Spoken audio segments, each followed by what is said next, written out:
Well, that really sucked, kids. That really sucked. Our beloved New Jersey Devils opening up the season in Raleigh, where it all ended in the playoffs last season in Game 5. And tonight, while it can't sting as much as a playoff loss, it stung a lot. And our boys fall by a score of 6-3 to the Carolina Hurricanes.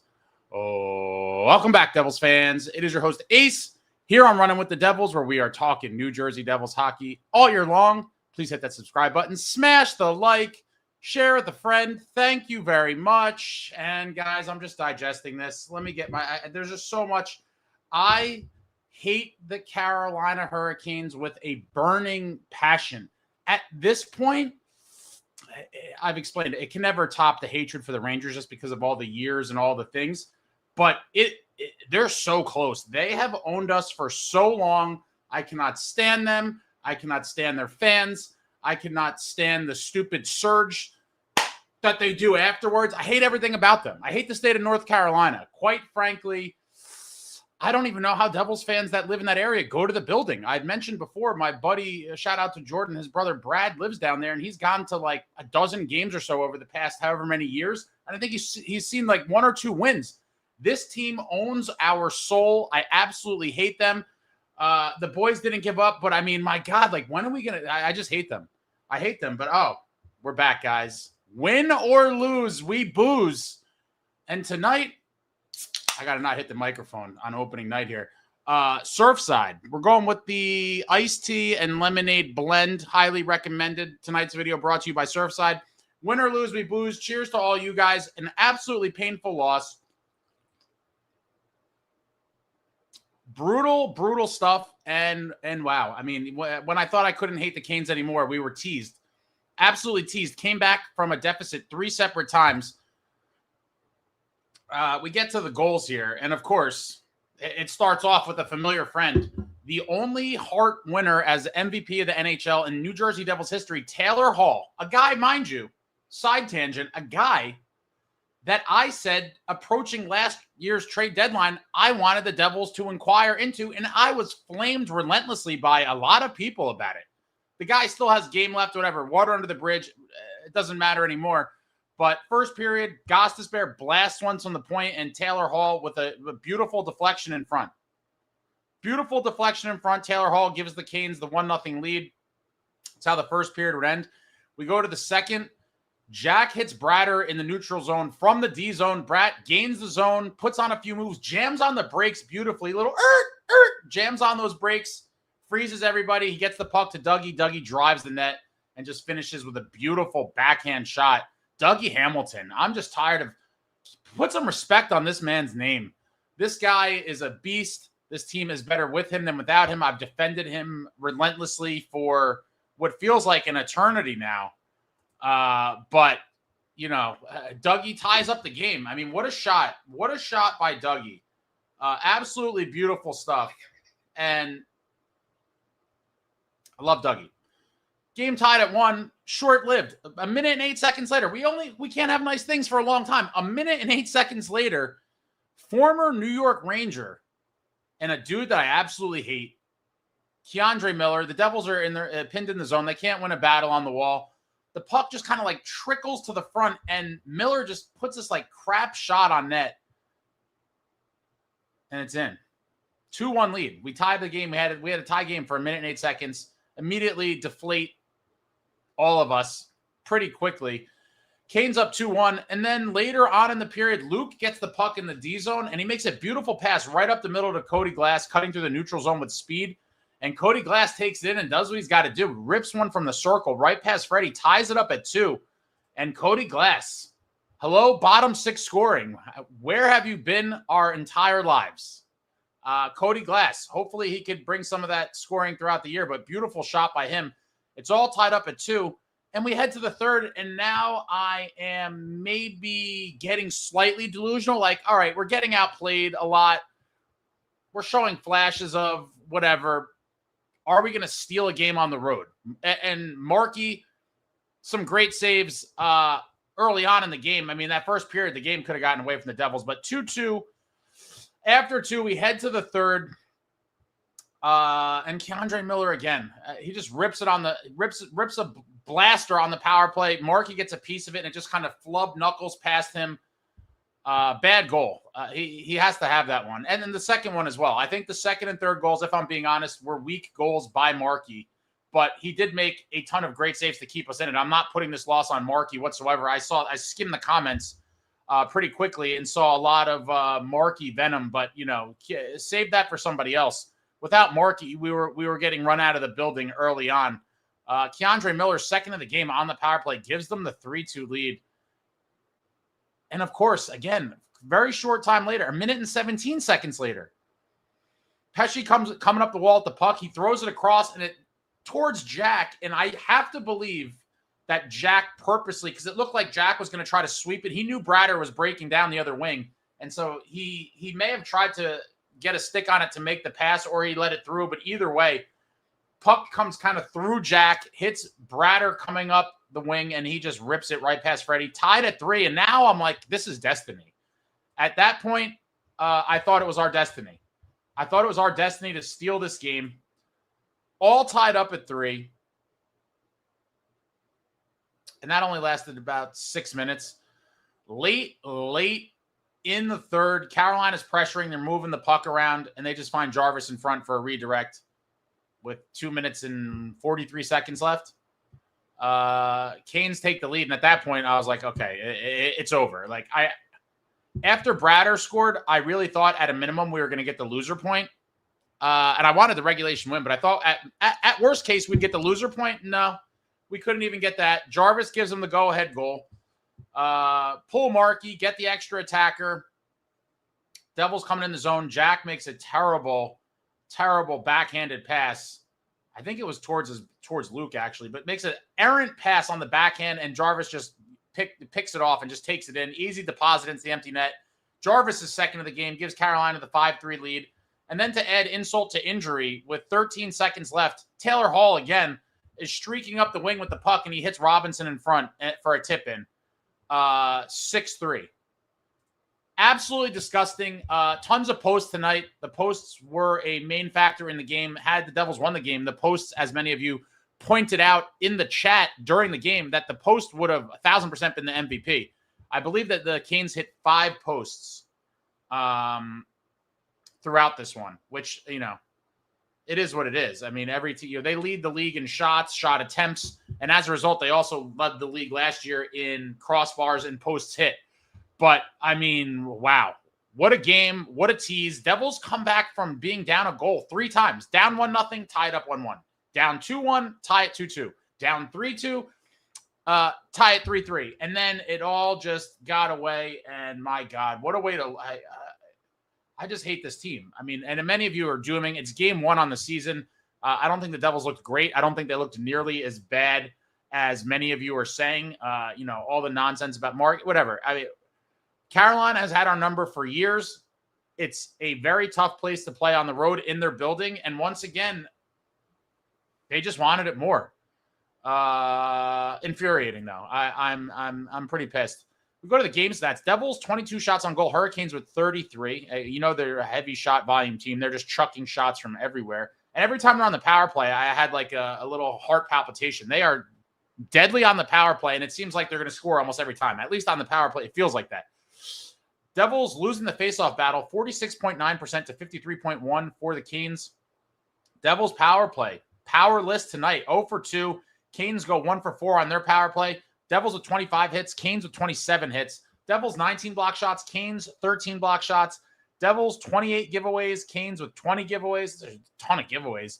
Devils 4 takeaways, Canes with 6 takeaways. And then we'll just look at some stats here. Cody Glass with 2 shots, a block, and 2 hits. Solid game for Cody Glass in just under 12 minutes. He has the goal on 2 shots, a block, and 2 hits. Our boy Nico, a shot, 5 blocks. Wow, 5 blocks. Glenn Denning, 2 blocks. Connor Brown with 2 hits. We got Pally, who got thrust back into the top line with Jack and Brad. Had a block, and a hit. Timo Meier with 6 hits. 5 shots and 6 hits, despite not registering a point. It's about time some of you people, I got to start rubbing your face in this thing. 5 shots from Timo Meier, which, let me confirm, yes, 5 shots. Timo Meier led the team with 5 shots. And what do you know? He led the team in hits. Timo Meier led the team in shots and hits. Talk some more smack about Timo, people, please. Ridiculous. Dodonov, 2 shots, 2 blocks. Paulie Cotter with a shot, a block, 3 hits. Bratter with a goal and assist for 2 points, 3 hits. Jack Hughes with an assist and a shot. Dawson Mercer, 2 shots. We can see what we got on the D. What a beast Pesce was, by the way. Just eating pucks. What a warrior, man. Brett Pesce, this guy, he just, it's insane. He just blocks shots. He was injured, during the preseason from blocking shots. He comes back. He gets right back to it. Just taking one off the back, I believe. Gritsuk, kind of quiet on the evening, I thought. 1 hit for him. We're at the D. 3 hits for my man, Dougie Hamilton. Let's go. To go along with that goal. 3 hits, and one of them was that big one early on in open ice. He dummied somebody, and then he sat someone down, I think in the 3rd period as well. Shimon Nemitz, I thought it was nothing really from him. Pesce with 3 blocks. Luke Hughes, 2 assists. First game post the multi-million-dollar man. Luke Hughes, 2 assists, 2 shots, a block, and 2 hits. I thought he looked pretty bad in some spots early on, but he seemed to settle down. But I mean, that's a pretty overall solid effort, I think, from Luke Hughes. He had to shake a little bit of that rust, obviously not playing a game in the preseason with the whole contract thing. And Markey, 5 goals against on 32 shots, 844. I'm not blaming Markey for this whatsoever. Let me just see what other kind of random notes I had here. Yeah, Markey had that big save early on, 45 seconds in the game. Luke Hughes had that good chance early on in the game in tight on the backhand. We talked about the posts. The slash call is ridiculous. I always hate to keep bringing up, back in my day when things were better and blah, blah, blah. But like, you were able to whack a guy's stick and not get called for slashing. Now these friggin' sticks break so easy. We saw the one on Paulie. He came into the ozone like a man possessed and chopped at somebody and the stick snapped. And as soon as the refs see the stick snap, they're calling it. And then the same thing happened to Luke, on which seemed like, I didn't watch it a second time, but it seemed like a much less egregious chop variety than the one Paul Cotter did. And the stick broke again, and then he goes off, and that's when they get the game-winning goal. I hate Keandre Miller, obviously, former Ranger scum. I really started to hate him even more when he beat the crap out of Marino during the 5-on-5 melee. The 5-on-5 McDermott-Rempe opening face-off complete melee brawl. He ended up with John Marino, who, to my knowledge, had never fought before in his entire life, on a playground or on the ice. And Keandre Miller, obviously much bigger, kind of ragdolled him around and then was like taunting him, like, give me a break, tough guy. But yeah, he's on pace for a 164-goal season. Maybe that will get Keandre Miller and Norris. But yeah, the slashing calls I thought were terrible. And then I just heard on the post-game with Matt and Chico that Dodonov is injured. Or that he was hurt and he got x-rays and they don't really know his status. And so that's an interesting thing to keep an eye on. If he misses time, will this be the golden opportunity? And I'm not, just to clarify, I'm not celebrating the injury or if there is one, but I'm just going to say, is this opening the door for the golden opportunity for my man Shane Lachance to make his NHL debut? I've been hyping this guy up for weeks, months, whatever it's been. I love his game. I love what I think he could bring to the lineup. If Dodonov is, in fact, going to miss time, I hope Shane Lachance is on his way to, to meet the team after they get this news, because I would love to see him get a chance. But let's see what you guys are talking about. Will we see Shane Lachance? All right, so let's see. A lot of comments, a lot of you guys in here. Pretty active situation here. Man, I just hate the Canes so much. I hate them so much. So much. SST ban incoming, so I haven't seen what he said. Tasha said, kick SST out. We are a decade away. Come on, Spirit. We're not a decade away. I still think we're going to be a good team. I mean, listen, for anyone overreacting to one game, keep in mind, it is the first game of the season on the road against a team that has owned us historically. They have owned us. Let's be real about it. It's not like we went out there and looked like crap against, San Jose or something. This is a team that has had our number, and we just, for whatever reason, we just do not match up well with them. And man, I really do hate them. I think they're going to be a good team again this year. I mean, I picked them to win the division. So, I wish it wasn't the case, but I think, they're a very good team. I mean, it is what it is.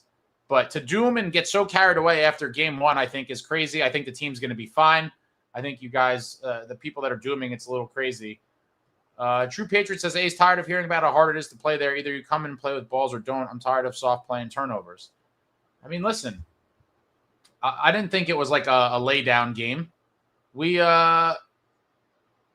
25 hits to 27. I mean, it wasn't like we're not doing anything out there, but they just looked a little faster, a little more aggressive, and it seemed like they were winning a lot more of the puck battles than we were.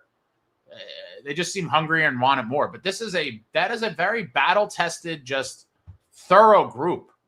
They are a damn good team, and I hate them. I don't know what's going on. More people are yelling at SST. Anson Meadow says, I miss Doc Emmerich. Doc Emmerich, the best to ever do it. What a legend. I miss him dearly as well. Chris says, can't wait for Nason to be back. Yeah, I think tonight could have been a game that he could have helped. A little bit of that grittiness, maybe, his net front presence, ruffling some feathers, maybe bumping the goalie a little bit on the power play. Would have been nice. 13th Child says 0-2 on the power play, but only 2:30 power play time. Fair point, 13th Child. That first one, Carolina took a penalty while we were shorthanded, and so it was 4-on-4 for it was like a minute and a half, and we had 30 seconds of power play time. So that is a fair point. It wasn't 2 full power plays. Alex says these new sticks are made of glass. Yeah, they certainly are. Brian, the Canes are just better than us. At the moment, I would say you're correct, but I don't think the gap is as wide as many believe, and certainly not as wide as the score. 6-3. It was a tie game late into the game, and then it just got away from us. But we weren't crushed. Certainly weren't crushed in the game.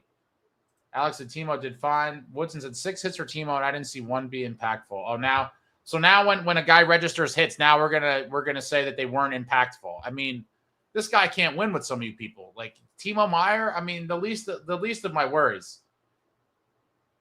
Stick Fix is going on. He says, shout out to 2 unexpecteds, Cody Glass and Dougie Hamilton. Sir, I didn't guess them to score tonight. I originally predicted the score would be 3-1 Devils with goals by Brader. Who did I pick? I think I picked Brader, Brown, and Jack.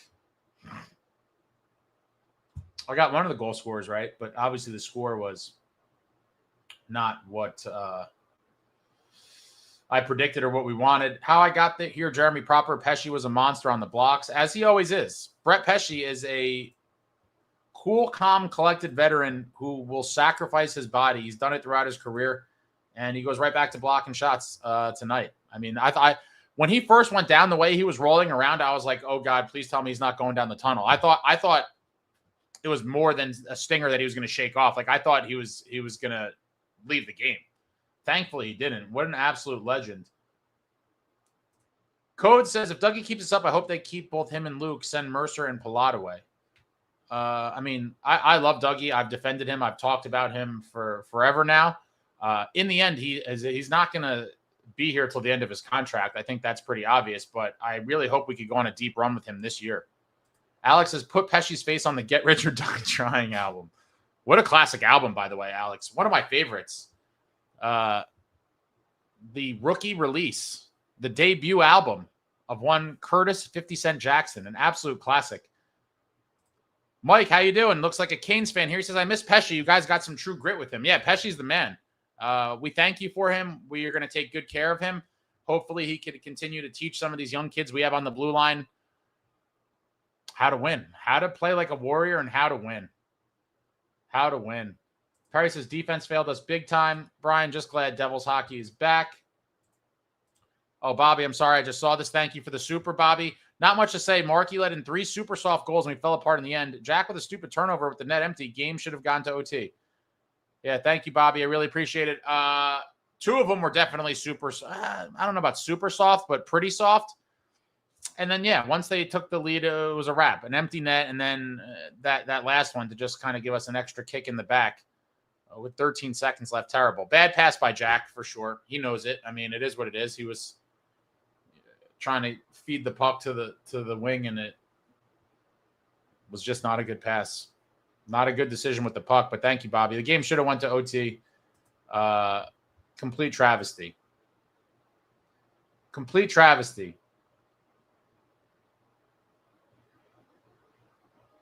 I'm just skimming the comments here.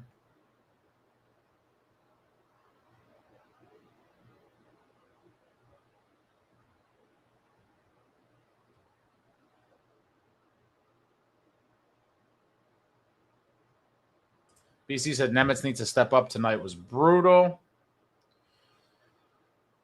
Brian, Mercer just stood there watching Miller walk in and shoot it on that PK. Y'all are soft. They were outplayed. Four directions. Markey let in that little muffin, but he made some great saves. Yeah, again, I can't blame, had the Devils only allowed 16 shots on goal or something, and most of them were like perimeter crap shots, and he let all those in, I'd be like, yeah, Markey cost us the game. But the reality is, before he gave up the bad goals, with many other goaltenders in there, including former Devil goaltenders, I'll just name one, Vitek Vanacek. I hate to, use him as the guy, but I got to use somebody for this illustrative example. If Vitek Vanacek was in the net for the Devils tonight, we probably were down multiple goals early on in the game, and it would have gotten away from us, and it would have been over. Markey kept us in it, and yeah, at least two of those goals I thought were bad, but the loss isn't on him. The game was tied late, and we just couldn't get it done, and he made some great saves before that. James, this game would have been a lot worse without Markey. Completely agree. Tasha says, can we bring back McDermott, please? We were shoved around all night. He wouldn't have been in the lineup anyway. But I did see he did fight tonight against the Lightning. And as I think Travel Devil pointed out in the chat during the game, McDermott took his first loss in a fight in quite some time. Never lost in a Devil jersey, but he lost as a Senator. His Senator's fight debut. Woodson, how can you hate another opponent for being tougher than us? Well, I don't hate them for that reason. I hate them because they have owned us. And it's just a never-ending theme that is very annoying.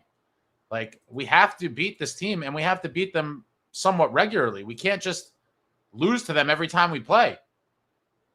Terrible. Kane the Great says, bro, leave Mercer alone. Man never misses a game. Yeah, the Iron Man streak continues. Dawson Mercer, Mr. Reliable. I've defended him forever as well. I'm getting tired of defending everybody. I feel like between Dougie, Timo, Mercer, those are probably the top three that I just have to defend constantly because people are coming for throats. Johnny Two-Tone says, tough loss. Slavin is so good. Absolutely. Slavin's an absolute beast. A lot of people think, his coming out party was that Four Nations tournament where he was very good. And yeah, you gotta tip your cap. He's very, very good. Active with the stick. Very smart player, and I look forward to cheering for him for a brief period of time during the Olympics. He will certainly be a part of the Team USA blue line that hopes to bring home gold from Italy, and I hope they can get it done. USA, baby. Four Direction Slavin is a stud. Anton says I would package Mercer in a deal ASAP. I mean, the exaggerations after game one, I just find it to be a little concerning. Samuel says the heavier team won. Yeah, they wanted it more, and it just, like I said earlier, it seemed like they were just a little bit faster, a little bit more aggressive. We were losing puck battles left and right, and I hate the Hurricanes. Absolutely hate the Hurricanes. Tasha says LeChance. World's worst gamer for sure. I don't want to hear about injuries and replacing players already. Well, he could be injured. I mean, I didn't make it up. Woodson, only Ace can get excited about a fourth liner that's never played a game in the NHL. These are the things we have to look forward to this season. I mean, didn't you just say that?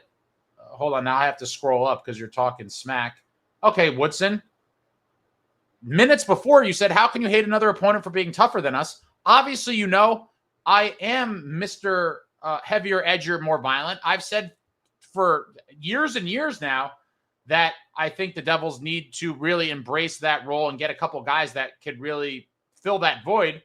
And here you are saying, I get excited about a fourth liner. Yeah, because you just pointed out yourself, Woodson, that the tougher team beat us. They beat us because they were tougher.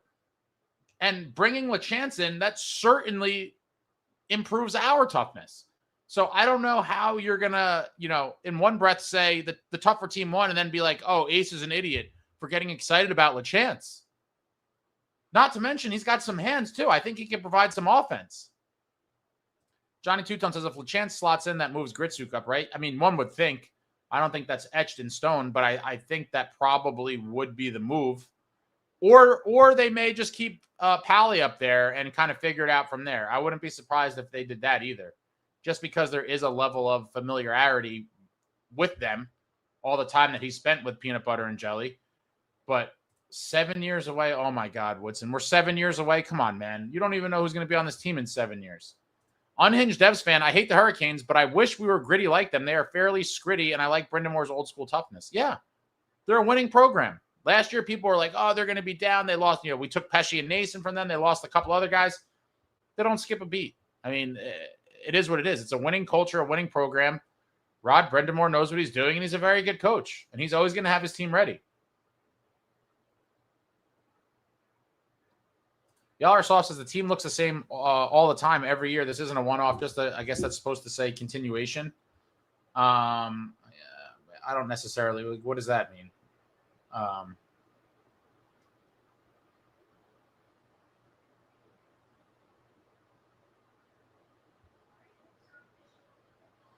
Oh man, yeah, this is brutal, guys. And now I have to sit here and just kind of stew over this.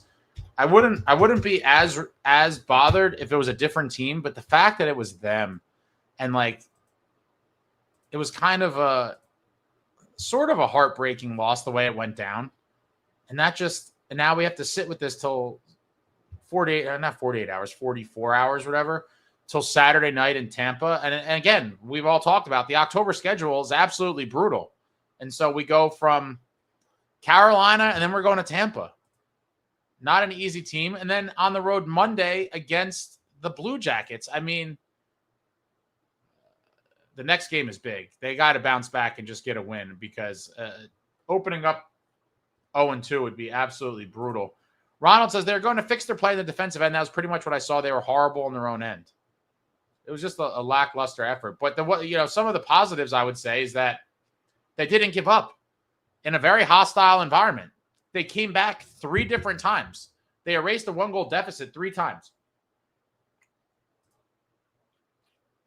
Samuel, I'll wait to the end of the month to cheer or panic. I mean, you don't need to wait to cheer, Samuel. Come on in. The water's warm. I'll be cheering every single game. And I certainly won't panic until it's time to panic. And I think I'm pretty level-headed when it comes to that. And we are panicking. Even talking about potentially panicking after one game is insane.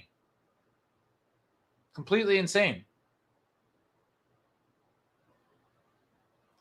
Mark says it was the first game, but we still repeated the same mistake. Slow first period, getting pushed around, tying up, then giving up a goal a minute later. Shit faceoffs, wash, rinse, repeat, ace.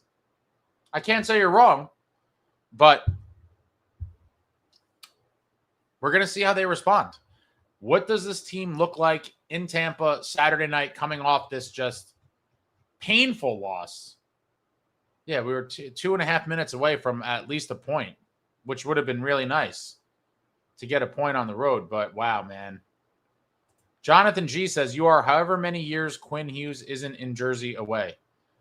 Jonathan, I will say I'm not a fan that's, salivating over the thought of getting Quinn Hughes. Now, obviously, I'm not a crazy person. I am a Devils fan, and I fully would admit and recognize that Quinn Hughes is, in fact, probably the second best defenseman in the league and one of the best players in the league. And so I do believe he makes the team better for sure. I would never deny that. But I am not as anxious or excited or whatever you want to call it to get Quinn Hughes as many other people are. I personally would rather get a guy like Tage Thompson. Obviously, it's kind of a pipe dream type thing. But in terms of money and assets and all these things, I would say they're somewhat comparable, even though I don't think he's available. But a guy like that would excite me way more than a offensive defenseman. But I would love to get Quinn Hughes here, and I do think he at least pushes us slightly closer to a cup. But I don't think it's, a lot of people I think are like, oh yeah, Quinn comes here, automatic cup. Like, it does not work like that whatsoever. And so I will be excited when he inevitably comes here, because I do believe he will, and I will be excited for it. But I don't have the same appetite as many people do, if that makes sense. John Fay, 25 hits to 27. I consider that a good game physical-wise, even though the hits weren't that big. I mean, now we're talking about the hits weren't big enough. I mean, some of you guys are impossible to please. Yeah, obviously I want every single hit to be a Scott Stevens bone cruncher where people are getting knocked into the shadow realm, but I mean, that's not realistic either. World's Worst Gamer says, if Keefe is tough on rookies, no way Gritsuk plays next game. I mean, I think that's a pretty hot take. You think he's going to pull him out of the lineup after his first NHL game? I mean, come on. Oh man, this is way worse than I'm gonna have a severe drinking problem this season caused by some of you guys in the chat.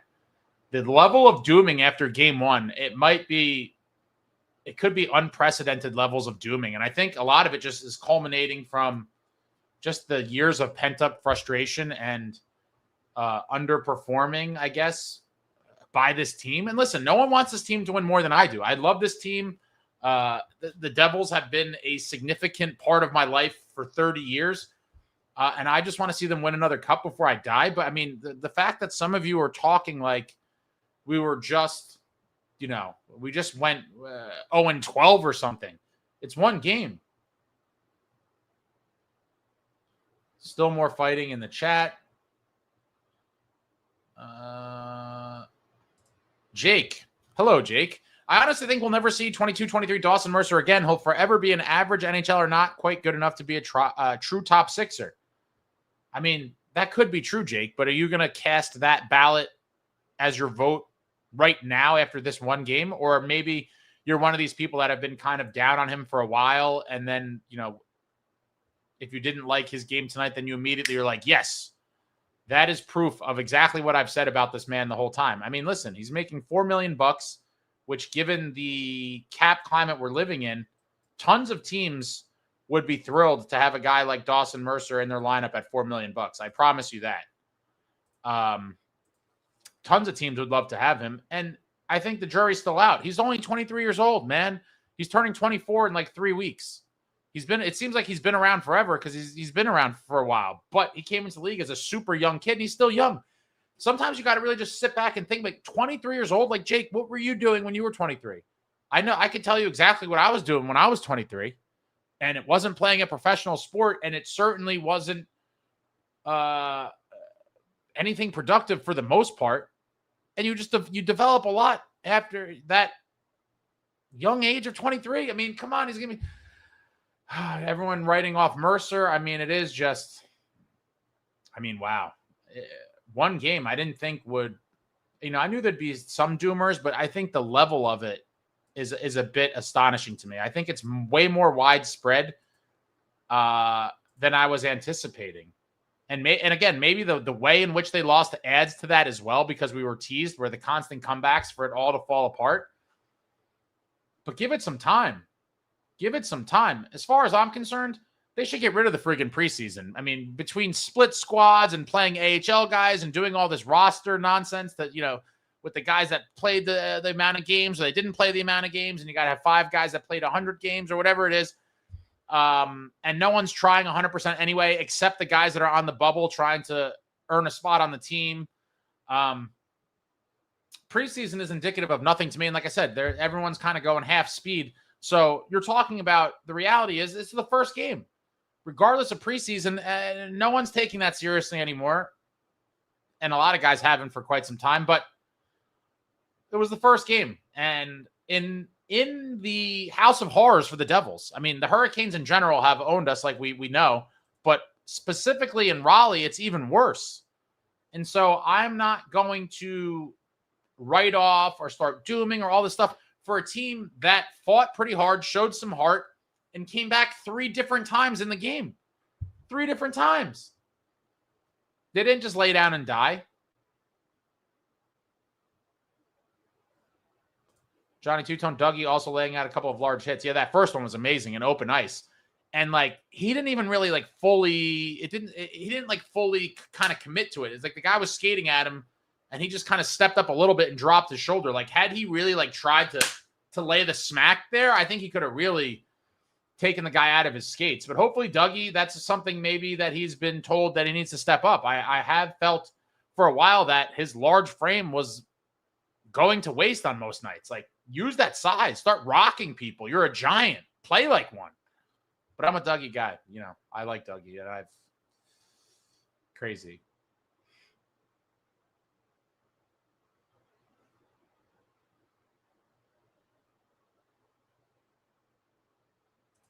Big Ben, dude act. They could have scored 9 goals tonight if the Post wasn't giving us, I guess, lobe. Is that supposed to be love? If you don't think the gap is that big, you're delusional. How big is the gap? Posts are not goals. They hit the post because Markey was challenging and they were trying to, place a perfect shot.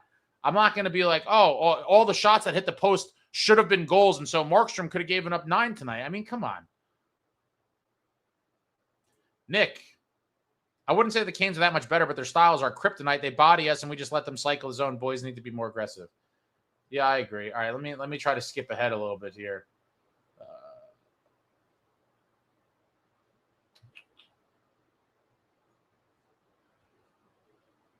Mark says, Sabre shot out tonight. Tuck and Mercer need a change of scenery. I would love Tuck. Absolutely would love Tuck. He's a guy I talked about in the summer. All right, I'm trying to get up a little further in the chat here. You guys are very chatty. Lots of dooming. Lots and lots of dooming. Alex says Slavin is underrated and still a top 5 D-man in the league. Woodson says, wasn't Vitek on our record point-setting season? Vitek better than Markstrom. I mean, I think that's pretty wild. Pretty wild. Husky Unchained says, smash the like for Ace is going to be a rough one for him tonight. It's already, the game was rough enough, and then dealing with this. Just invaded by doomers. I should have known when I saw all the people coming in that it wasn't going to be after any loss, I'm not expecting it to ever be cheery or happy. But this is like, for game 1, this is excessive. This is super excessive. Unhinged Devs fan, it was a game at least until the end, but the end was brutal. That's a defeat.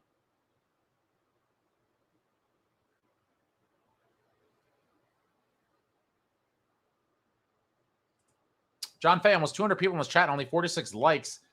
Hit that like for your boy Ace, you bums. Yeah, I'd appreciate that. Hit the like.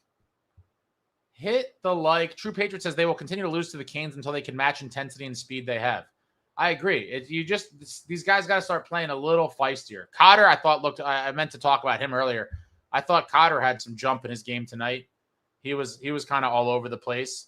I think he got screwed on that penalty call for the slash. He came in the zone hot and was just kind of flying around. I like Cotter. I'm looking for a big season from him for sure.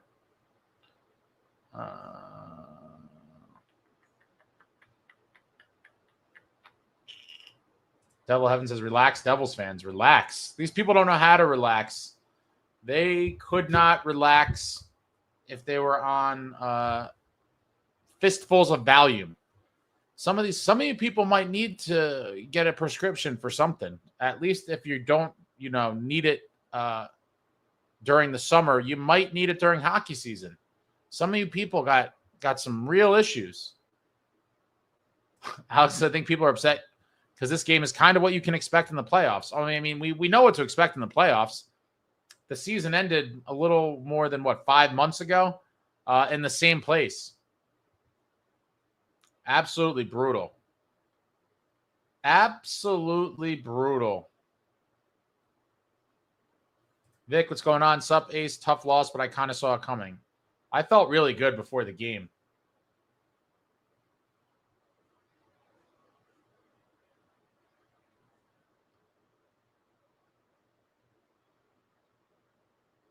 Y'all are soft. Says, I'm not excited about anything with this team. Oh, my God.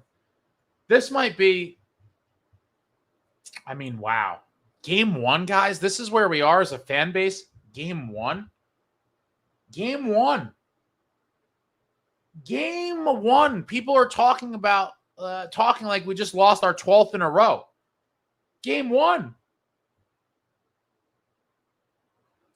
Trevor 95. We have more skill, but Carolina is better coached and seems to be better conditioned. When Hall spoke after the first, he mentioned how much more skating they do. Okay.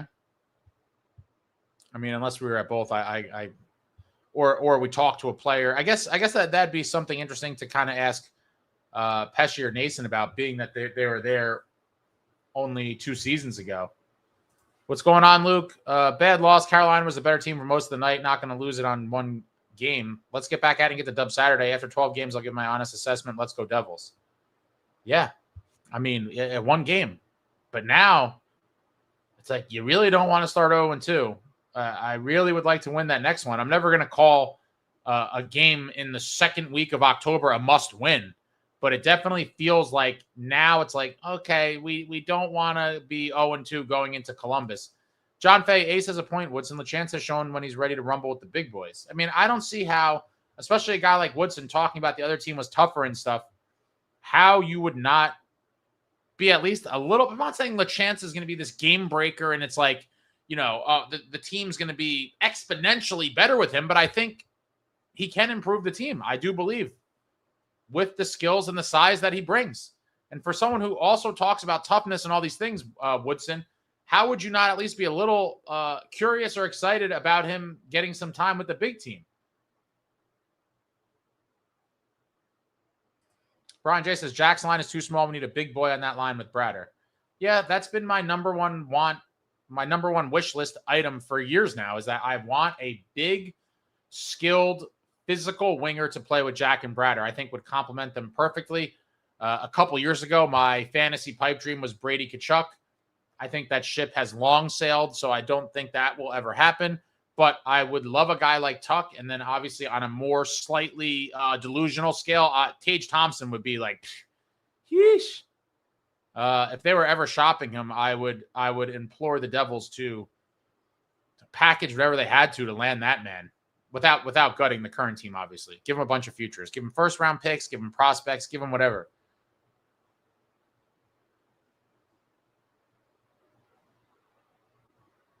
Trevor says, too many new faces in the lineup. Looks like they need more time to gel. Again, yeah.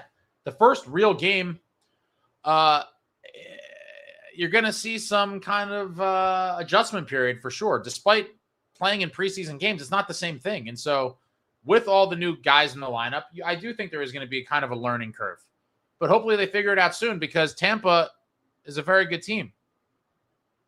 Anson says, Keefe versus Rod the Bod in the weight room. Who wins? Oh, boy. I can't do Kiefer like that, but Rod was a beast. True Patriot Ehlers would have been a good fit. I just don't know where the money would have come from. I was never high on him. A lot of people were talking about him at different points last year too, and I was like, I always boil it down to, would he have been the best use of the resources? And I don't think it would have been. Risky Biscuits, thank you. Markey was getting smothered. He played as well as he could. The dump and chase needs to stop. They need big bodies and to stop bungling passes. Yeah, I mean, Markey kept us in the game. The game could have been over pretty early. If we're being real about it, the game could have been over pretty early. Markey kept us in there. And yeah, I do think the second and third goals were pretty weak. But yeah, I can't kill a guy for that after he makes 5 or 6 massive stops before that. And the game, in the end, the game was tied up late. The game was tied late, and we just couldn't get it done. I always think we need big bodies. Enter Shane LeChance. Would love LeChance. Gets to the front of the net, goes to the corners, has silky, smooth hands, and he's a monster. If there's any injury, I want to see LeChance immediately. But thank you, Risky Biscuits. Yeah, hopefully we see some improvements for the next game. Oh man, this chat is like brutal.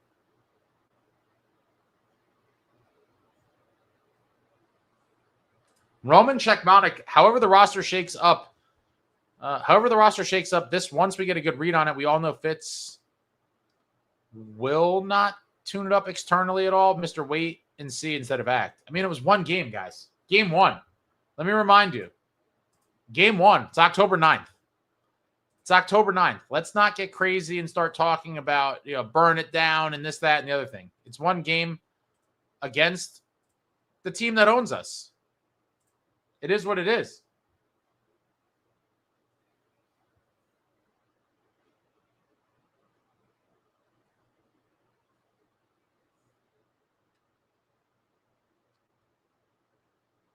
More fighting in the chat. Anson says first periods are always flat. Yeah, I think they read. I don't know if they read a stat that the Devils had the least first period goals last year. Got to come out faster. And yeah, I mean, oh man, 13th child. Brenda Moore had those guys running suicide since their Panthers exit. Outskated again. It's true. Hokage, I was hopeful for a win or at least a loser point, but to blow the tie with 3 minutes left deflated me. Onwards we go. Yeah, it's a terrible way to lose. Terrible way to lose. Tasha, so much for starting the season with a 4-game win streak.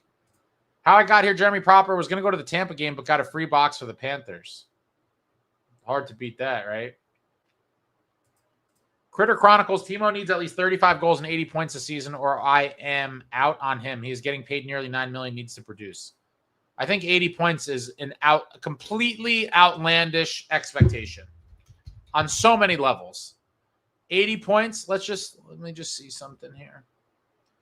Yeah, so his career high was 21-22. He had 35 goals, 41 assists for 76 points. Where he got power play one time regularly and probably was overfed the puck constantly by his teammates.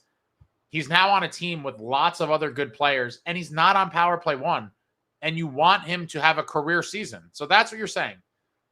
Timo Meier needs to have a career season, and you're not even cutting it off at 80 points. You're spelling it out. It has to be 35 goals. So he needs to have 35 and 45, 80 points, a career high, despite not being on power play one, or you're out on him. And also keep in mind, $9 million in the new cap era is not that crazy whatsoever.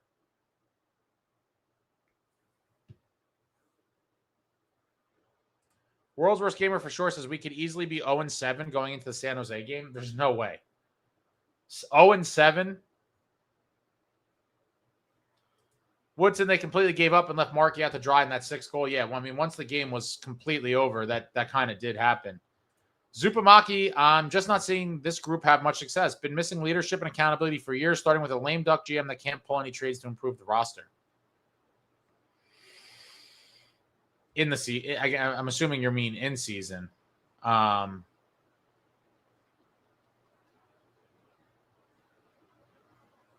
think we have some leaders, and we brought in some more. It's one game, guys. Let's everybody calm down, have a sip of your beverage, and one game. Game one. I mean, wow. Am I pissed off about the game? Yeah, but you guys are like, and this is a lot of you. It's not even like a handful. I thought there was going to be a handful. This is like, I'm under siege here. This is a full-blown attack. Anthony, how many games do you think before they push to get Quinn? I don't think Vancouver's trading him anytime soon. I would think that Vancouver, come trade deadline time, if they are out of the playoff picture, that it's possible, but I don't think there's any chance of them moving him this year as long as they're competitive. And I think they're still going to keep the dream, there's the hopes and dreams alive of trying to extend Quinn Hughes, which again, I can't see that in any world. I just don't see how he doesn't end up a Devil. It seems like it's been written for a long time and that it's going to happen. But until it does happen, or he is eligible to re-sign in Vancouver and does just that, we're going to hear about it constantly. And they talked about it in the broadcast like 3 minutes into the game, I think. True Patriots has agreed with Critter. Timo needs to net 35 to earn. I'd be fine with 60 points. Artie, Ace, would you at least say that Jack has been a liability when we're trying to score at the extra man? I mean, here's the thing, right? It's kind of like with Jackhughes and lots of players that I would say are elite players like him in the league, is that it's a live by the sword, die by the sword kind of thing. He's going to do some erratic stuff. Sometimes it's going to pay off and he's going to have a highlight reel goal. And sometimes it's going to be ugly and go the other way. It is what it is. It's when you have a guy like him that makes those kind of plays, has the puck on his stick as often as he does, those things are going to happen. And so live by the sword, die by the sword. I agree that we've died by that sword plenty of times, but you also have to take into consideration all the times that he's generated, either scored a goal himself or assisted on one or made a play that led to a goal. But that's going to happen. You got to take the good with the bad. But I'm not going to dismiss the bad and say that the bad doesn't exist. It certainly does exist at sometimes. But you're trusting him as your elite playmaking forward to be in that spot. And sometimes it's not going to work out. Alex is 30 and 30 for Timo, and I'm good. Yeah. I mean, I 25, 35. Obviously, for me, 60 points is great. Smash people. You saw it tonight. 5 shots, 5 hits. At some point, they're going to have to go in for him. Hopefully, we don't see another ridiculous cold spell like we saw last year. I forget how long it spanned, but it was like some ridiculously long stretch where he was getting crazy chances, like hitting posts, goalies like making saves on their back with their eyes closed. And hopefully they just start going in for him soon. John says, is it too late to put Torts behind our bench and getting away from the ESPN desk? I was texting with a friend. Shout out to Matt. I don't know. He's probably not watching. He might be sleeping or whatever. But I jokingly said, it seems like Torts loves the Devils. And he picked them, if you're not aware. ESPN polled all their analysts for division winners and cup winners. And Torts was the only person of a 25-person panel or whatever you want to call it. Only person that picked the Devils to win the cup. And he was talking very highly of them and some of the players like Lukehughes on the broadcast. And it seems like he would be salivating at the chance to coach this group with some of the young, skilled players that we have. But I don't think, I don't know if he'll get a job anywhere else. For years, I always liked Torts and wanted him to be the Devils coach, like going back years ago. But I think Keefe is here for a while, and I do like Sheldon Keefe. Someone came to troll.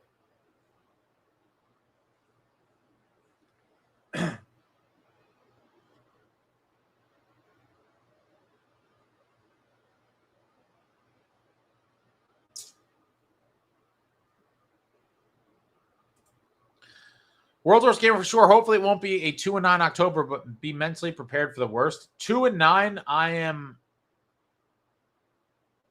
possibly in a medical facility of some kind at 2-9.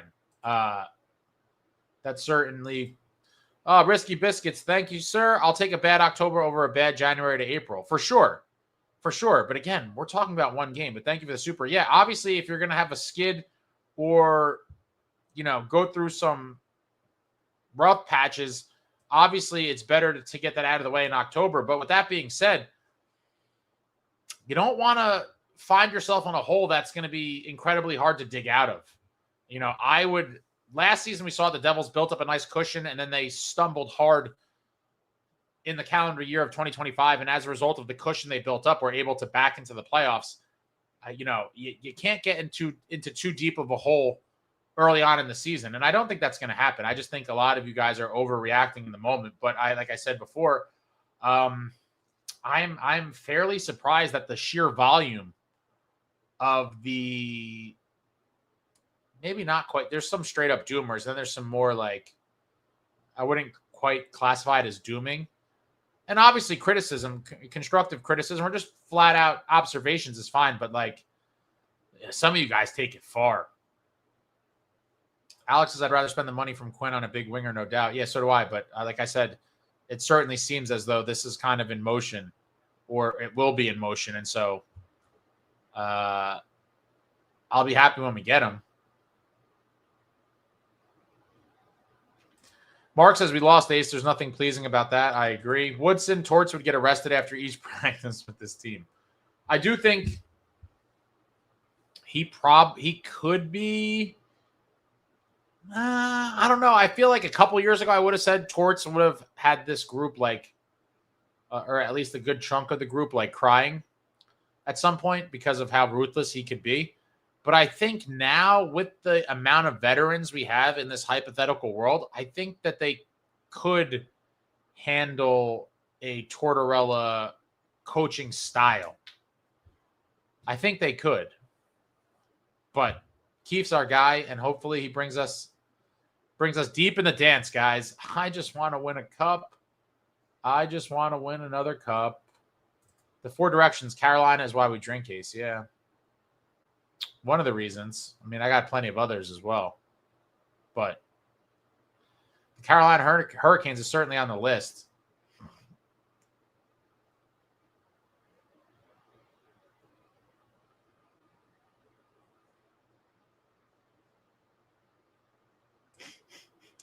Travis says 4 minutes in, Ace. It started 4 minutes into the first game of the season. Yeah, I was kind of popping in and out of the chat during the game, and I saw some of it super early as soon as the first goal went in. But I expected that from the people in the chat then, because those people are in the chat like waiting for that moment to start dooming. The fact that there was a ton of people here after the game doing the same thing is a little... it doesn't affect me per se, but it's just a bad kind of aura. Be a little more positive, guys. Alex, but you know the owners are salivating at ticket sales and marketing, so they'll get Quinn. I mean, I think that's a part of it, but anytime, regardless of position, anytime you could get like a top, I don't know, we're going to call Quinn a top 10-ish player in the league, 10 or so. You know, with the ties to the brothers, like I get it. It'll keep them happy, but you know, is it the most ideal usage of cap dollars? And again, maybe assets if we trade from early, probably not. But is it exciting nonetheless and make us a better team? I think so. And I think it's going to happen. Woodson says we are going to make a doomer out of Ace. I will doom when I believe it's time to doom. I try to be pretty even-keeled. Last year, people were dooming way before me, and I don't think I ever really doom, I guess. I guess I would just say be more negative versus dooming. But last year, people were kind of freaking out way before I was. And I think I released a video that said something like, you know, or it was a video like, I'm officially pressing the panic button or something.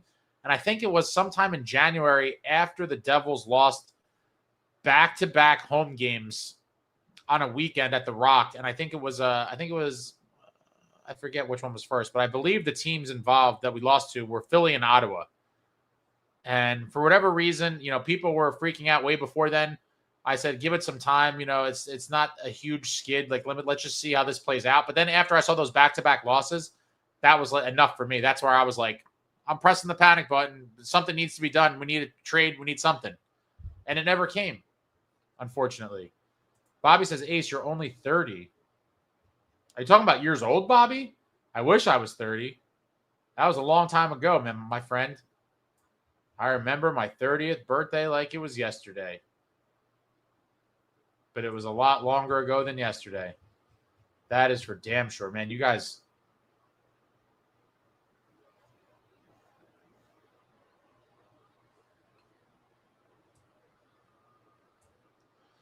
John Fay, hell, I'll take Keefe as head coach and Torts as assistant. It'd be a war, but at least something would probably be done. I could be wrong about this. Torts at this point, I don't even know. Does he? Maybe he would if he couldn't get a head coach job.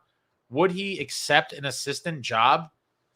That's an interesting one. He might, but this is all a moot point. I mean, he's not getting added to the staff or anything. But Kane the Great, love this channel, Ace. Best show to watch in the morning with my coffee, hands down. Keep going. I'm here for the long haul. I appreciate that, Kane. You know, this one is featuring a lot of excessive negativity. Excessive negativity. And hopefully some of you guys, you know, feel a little bit better about this team tomorrow. But in the game ended a while ago. So even like people aren't cooling off yet. Maybe after they get a sleep in, get a little bit of that REM sleep, you wake up feeling fresh, maybe have a little omelet, a bagel, a muffin, something.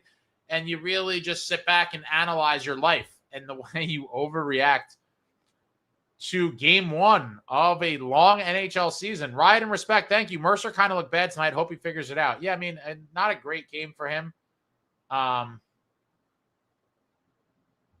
It is what it is. Game one. I'm hoping we see a big improvement in the next game and they come out hungry. But I'm not going to freak out over one game. It sucked. It certainly sucked.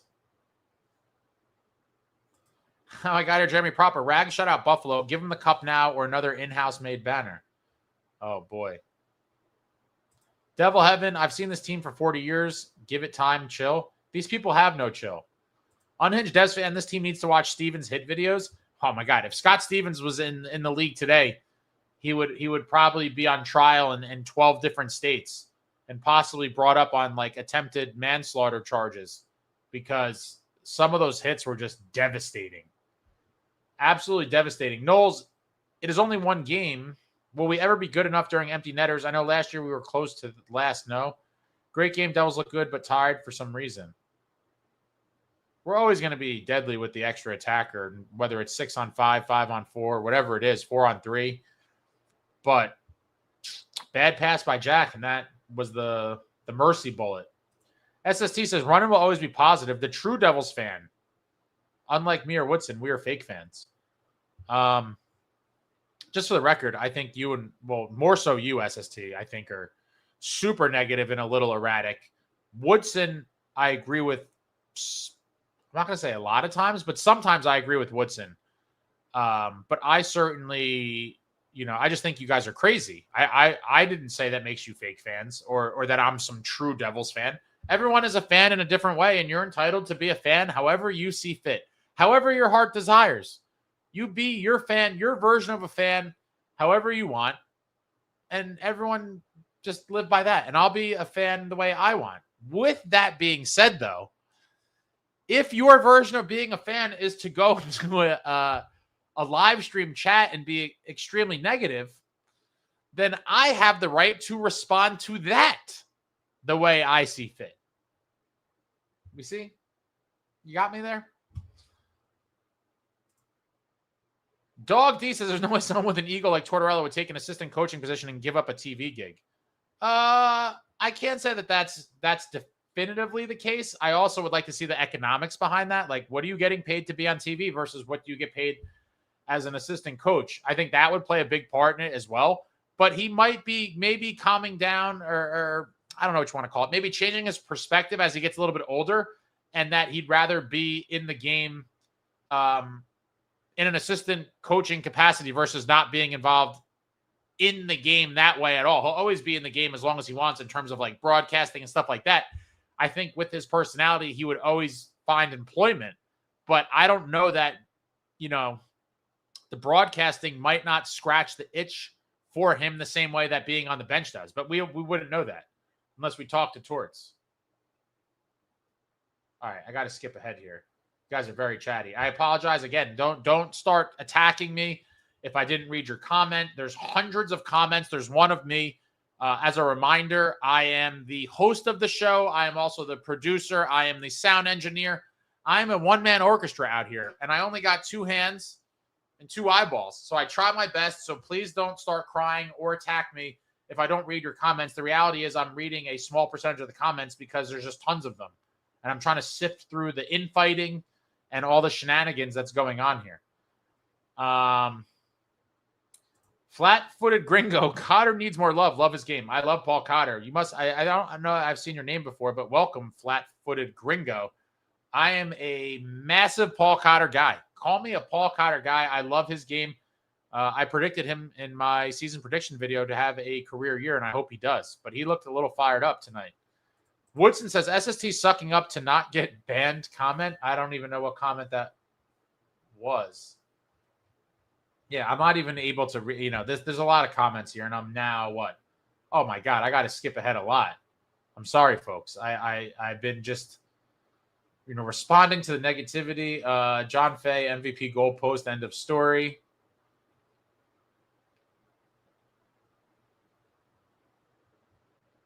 Woodson said score should have been 10-3 Canes. That gap is in space years. What, because of the post, you're counting those as goals? Like those are just goals in your book?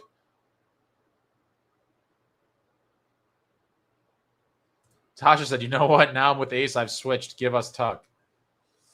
If he's available, we should definitely be trying to make it happen.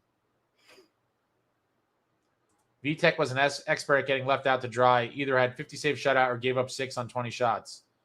Yeah, I mean, listen, the D in front of him collapsed quite often, but he also had plenty of stinkers. Let's be real.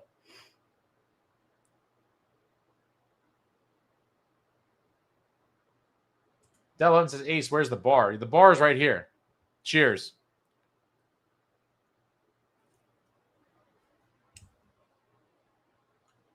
True Patriot says, Ace, fans are tired of losing to, I guess, Carolina. Alex, Ace, I will challenge you on this. I feel like I'm a reasonable Devils fan, and by season's end, Allen will have a noticeably better season than Markey. Wow.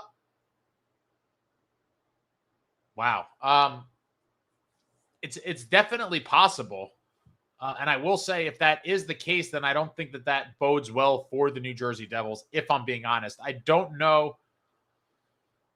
I don't think Allen, I mean, we don't really know. We saw him play a heavy load for that stretch, but he didn't do it a whole season. Like, hypothetically, Alex, if you had the keys to the kingdom and you were key for Fitz or whoever, the goalie committee, the analytics people, if they said, Alex, you have the ability to give Allen as many starts as you want on the season, how many starts would you say you would want Allen to have?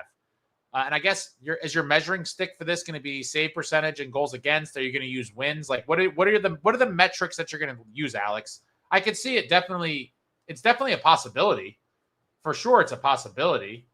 But like I said, if that is reality, then I think we're in trouble. Answer, the mob will stay unruly. Critter Chronicles Jack with the same turnover issues again. Why can't he work on that? Guys, do you think he wanted to give the puck up?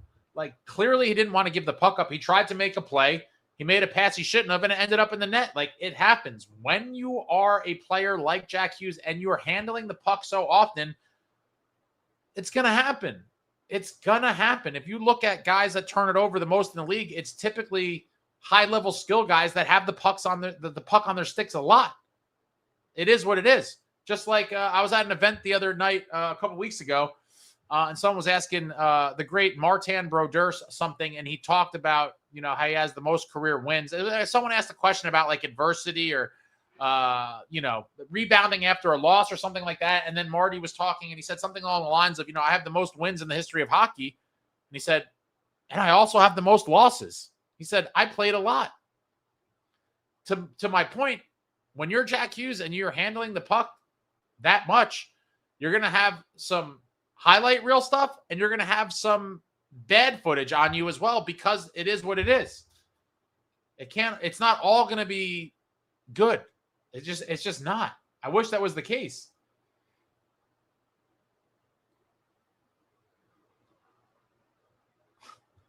Stick fix, thanks. Smash the like if you dislike Keandre Miller. Artie, Hughes love to give the puck away when we're trying to tie the game. Man. Yeah, this is John Fay. People don't understand the meaning of game 1 ace. Yeah, this might be a record in terms of sheer volume of doomers or negativity for game 1. It's one game. Like, if it was a playoff series and it was game 1, even I think that would be kind of wild after one game of a playoff series. But that's way more significant than game 1 of the regular season. I mean, this is wow. Yo, Holmes, what's up? Yo, Ace just got here. Carolina, I hate this team. Yeah, I do too. And there's a lot of, you've been here for a little while now. I'm super. All right, World's Worst Gamer, I think the team should get 100 points, but I could see a scenario where things just go to hell early on. Oh, my God. Why are you guys putting this out there in the atmosphere? Things are going to go to hell early on? I can't. My heart, my body, my mind cannot handle that right now. That I just can't see that being the case for this team. I'm sorry, I can't. I just can't. Woodson says, where's the liquor? Did Ace quit cold turkey? No, tonight I'm going to go with these. I can't do hard liquor every night. Not every night. I'll tell you this. If we lose Saturday night, that would probably be a liquor night, if I'm being honest. That would probably be a liquor night. I'm hoping that's not the case because you all know victory beverages taste way better. When they hit your lips. Taste way better than loser beverages. And tonight, we're drinking loser beverages, unfortunately. That's how it goes sometimes. That is how it goes sometimes. All right, I'm still skimming here. Johnny Two-Tone, 81-1 incoming. That'd be great. Mark, 22-23 Devils started 0-2, but that team was better than this one. Well, I mean, if you're using the end result,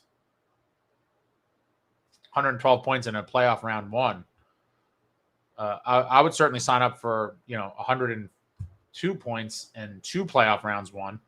But on paper, was that? That team. It was a good team. But I think a lot of the success, as people have kind of prognosticated over the past couple of years, is that the Devils kind of caught everybody sleeping. People weren't ready for that. We were terrible the year before, and it was just kind of a breakout season. And it took the league some time to kind of catch up, watch the tape, and kind of develop a playbook as to how to slow down the New Jersey Devils, which at this juncture, everyone and their mother knows. The playbook on the Devils is take away their speed, clog up the ice, beat on them a little bit, and try to take away the transition game and force them to find other ways to score. Can they implement a plan B and C? Can they get in deep on the forecheck and create turnovers and maybe get some sloppy goals? Can they sustain a cycle? If they're not using their speed and exposing people with that transition game, how will they score? And a lot of times in the past couple of years, when teams successfully played like that against the Devils, you saw them struggle to score. That is a fact. That is a fact. Dog, I'll be at that game in Columbus Monday night. Very nice. Very, very nice.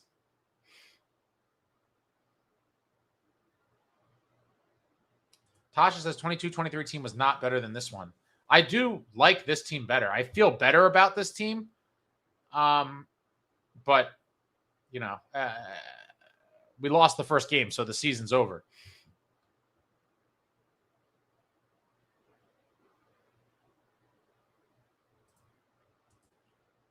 Yo, Holmes, it's one game. If you are dooming, you are a total clown. Well, there's a lot of them in here. Fentanyl Floyd says the problem is it's not game 1. It's year 7 of the future is bright.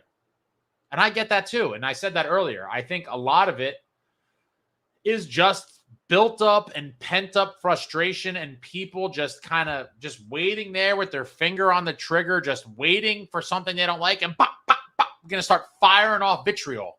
And some of you have been committed to it. You are all entrenched and just waiting to spout negativity. And a lot of you didn't wait till the game ended. It was after every goal in the chat. I was skimming it kind of while I was doing other stuff during the game.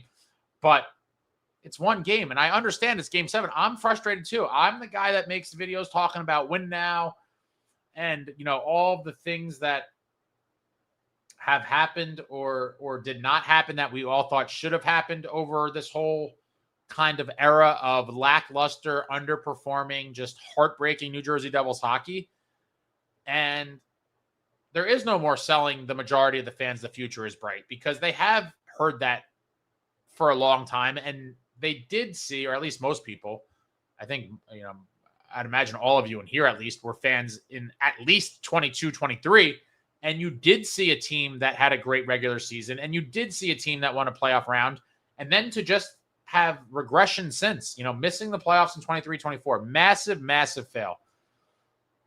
That one will always irk me. 22-23 should have been the turnaround, and it wasn't. But we missed in 23-24, and then we back in last year, 24-25, and the Canes smoke us.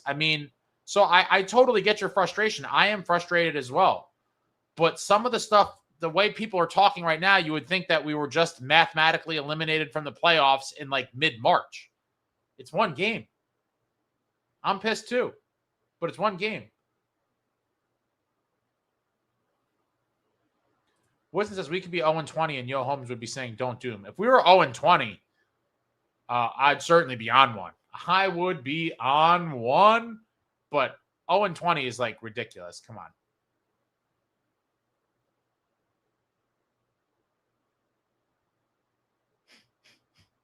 Yeah, Michael, I'm not. Yeah, I mean, this is. Tage, where do we get money for that? I mean, these are hypothetical pipe dreams, True Patriot, but there's certainly ways we'd be able to fit him for sure in this hypothetical world. John Fay says, Yo Holmes, and by started, I mean ever since Ace started, it's been like this. Devil have an Ace. Coach our new Devils fans how this works. I don't even know, but some of them aren't, it's not even like they're new fans. And I get it for some people. Some of the people here, I believe, are the type of sick individuals that predict the Devils will be bad and then want to tell you how right they were if the Devils are bad. And again, this is one game, so it was a bad game. It doesn't make the Devils a bad team. But for those people, being quote-unquote right is more important than the Devils doing well. I'm here because I'm a Devils fan. I want to see this team win a cup. I love this team. I love the players. I like talking to, most of you guys. And I don't mind the back and forth with criticism or whatever, but straight blanket dooming and, the season's over and this guy sucks and trade this guy after one game is insanity. Stickfigs, let's see you put your money where your mouth is on Mercer. Mercer for Prime Gretzky, 1-1 you polling. Nah, man, I'm sticking with Mercer in that one. Come on now. Gretzky, you got to give me something better than that. Mark says, Tage either going to Florida or VGK. Woodson, I'm just mad we didn't give Luke $12 million because he looked so worth it. Oh, boy. How much did you want Luke to get paid, Woodson? Let's be real. What did you want to pay? What did you want to pay him? $3 million? No. I don't think so, Flat-Footed. That was just a guy that we've talked about since the summer. We're just talking about big, what we call scritty, skilled and gritty. We call it scritty wingers that we thought would be like the prototypical perfect guy to put with peanut butter and jelly. And I thought a somewhat realistic one could be Alex Tuch. And then a lot of us, then we're like, well, let's just play the full fantasy game, right? We're like, well, if we're pilfering Buffalo's roster, why stop at Alex Tuch? Let's get Tage Thompson. But I would be ecstatic with either one of them, obviously. And I think it would be much more likely for the Devils to get Tuch. And I don't think that's that likely to begin with, but I think that's way more likely than getting Tage Thompson. Tasha's Andre Palat revenge game, anyone? Yeah, it'd be a nice one. A nice one for him to have a little resurgence begin because we need that next game.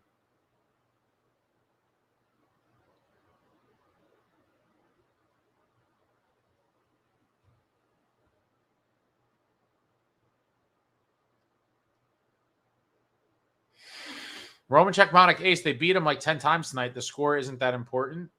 Are you talking about the posts? Or are we counting posts as goals now? Keep that same energy for when my man Timo Meier starts hitting posts, okay? If posts are as good as goals, because in this scenario, posts are like, oh, that was a goal he gave up, even though it hit the post. Keep that same energy for when Timo Meier is ringing posts at some point, because I am going to come back and tell all of you, I'm like, yo, Timo hit the post 3 times tonight. That's as good as a goal. What are we talking about? Timo hit the post, baby. That's a goal right there.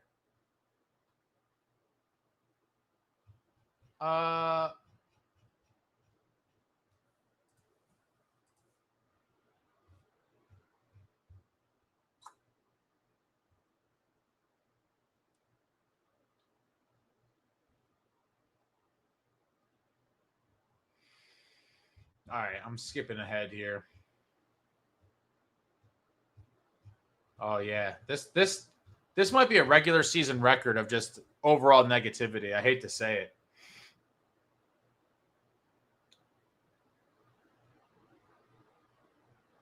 Knowles almost opened a beer. Have work tomorrow early. Cheers. Cheers to you, Knowles. What a terrible terrible night for us. Justin's and my terrible night just began when Jarvis scored that goal because I'm now here just getting. I'm not going to let it affect me, though. I told you guys, I'm all sunshines and rainbows until it's time not to be. And game one is certainly not the time for most of this. This is just wild. People calling for SST to be banned. Woodson said, SST called me a fake fan. He's getting no sympathy from his sidekick.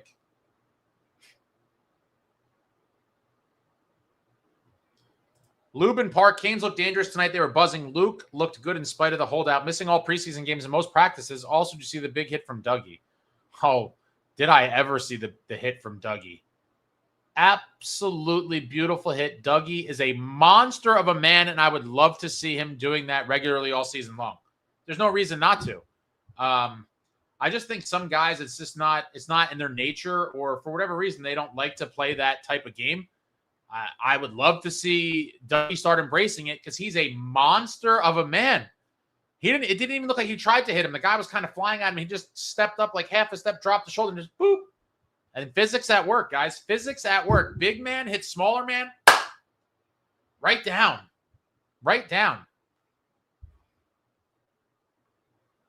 Ryan respects says, I can see a world where Allen being the more reliable, consistent goaltender is reality. I definitely think that's an option, a possibility. I hope that's not what happens. And I would be kind of saddened and whatever else if that did happen. But if it turns out that after some whatever sample size of games that Allen is clearly playing better for an extended period of time, then maybe you could see a world where they're like, we're going to ride Allen for a minute here. But if it comes to that, I think we're in trouble because I don't know that I asked, I don't know who it was about that question, and I didn't see the response. But like, would anyone feel comfortable about Allen playing 50 games? I mean, I think he would do okay if he had to do it, but I don't think at this juncture that's something you're hoping to happen, that to play Allen for 50 games.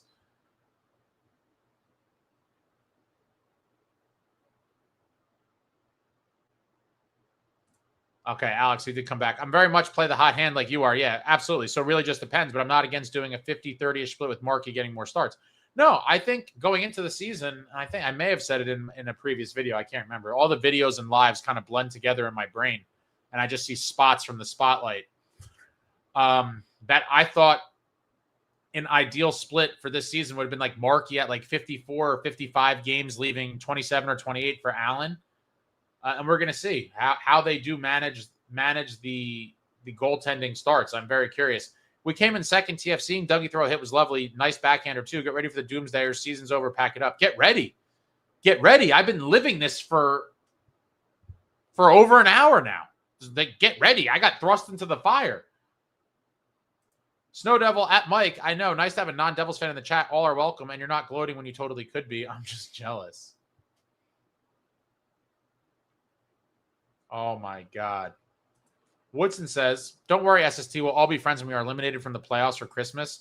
If that happens, that's not going to happen. Let's not even – I can't even give that any sort of weight. Roman Checkmonic, there's nothing to say Allen wasn't better than Markey last year. We just scored more for Markey. Markey had like an 8.99 or something. If he didn't lock in for the playoffs, or we call him clear number one. Woodson, Markey is either really on or really off. John Fay says, I never thought I'd see the day where Dougie throws a big hit. Well, maybe we're seeing a whole new Dougie with a whole new outlook on the game. And part of it is like, I'm a massive dude. I'm going to start crushing people. And that'd be a great thing. I would love to see Dougie throwing hits every game. I just don't get your hopes up for it. I don't think that that's going to be the case. But hopefully we see it more often than we have. Looking for some more hits from Dougie in Tampa. Ralph says, going to be a long season. I mean, it's a pretty long season just by calendar. If you're referring to what the team looked like on the ice tonight, take a deep breath. 1 game out of 82.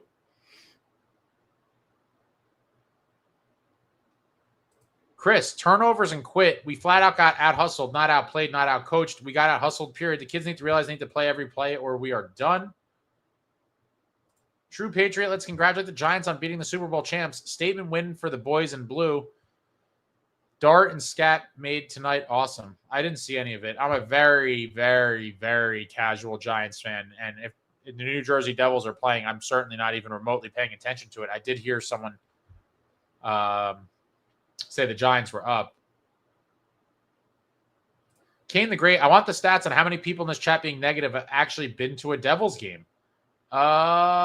That's a very interesting one, actually. I'd be curious for those that are in the chat, if you have attended a Devils game, regardless of when, if you have attended a Devils game, tell me in the chat.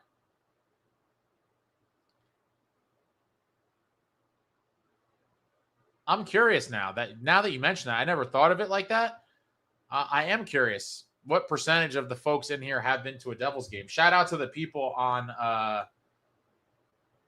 people watching via X. I do believe that you can comment from X because we've had people comment from X. It's just not too often that they do so. I agree with every take you bless us with. I never question them, and I go to war for your ideas and opinions always. Woodson says, Devils don't need Brodeur. We need a goalie that doesn't give up bad goals. Well, I mean, again, I said this recently. People were talking about, the next Marty and the next this guy. There's never going to be another Marty. So get that out of your head. And we don't need another Marty. To your point, Woodson, I do agree. We just need a solid goalie. We need, in my, whatever you want to call it, a slightly above average goalie should be enough for this team to be very good this year, because I do think the defense will be very good. And hopefully this offense gets its shit together.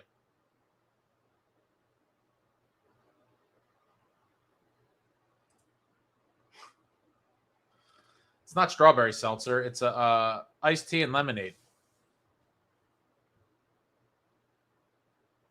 Can't always be hard. It can't always be the sauce. Walt, what's going on? What's up, Ace? Just popping in quick to chuckle about how many people are already throwing in the towel after one game. Bad game, sure, but it's game one. Yeah, these people are nuts, Walt. They're completely nuts. True Patriot. Thinner, sleeker, more patient Ace in the new season. You definitely need booze with this mess in here. Yeah, I'm probably gonna have to switch to the harder stuff with some of these people in here. Like you said, I don't know that the seltzers are gonna suffice. I might have to kick it up a notch for the Tampa game. George, Devils could build on this. Canes are a good team. Dougie was pretty good. Flattening Robinson was awesome, and the grit we need from him. I agree. Face says, SST, wow, someone agrees with you. One of almost 200 or more people in every line. Wedgwood now 2-0 on the season. Yeah, he's one of the ones that got away, potentially.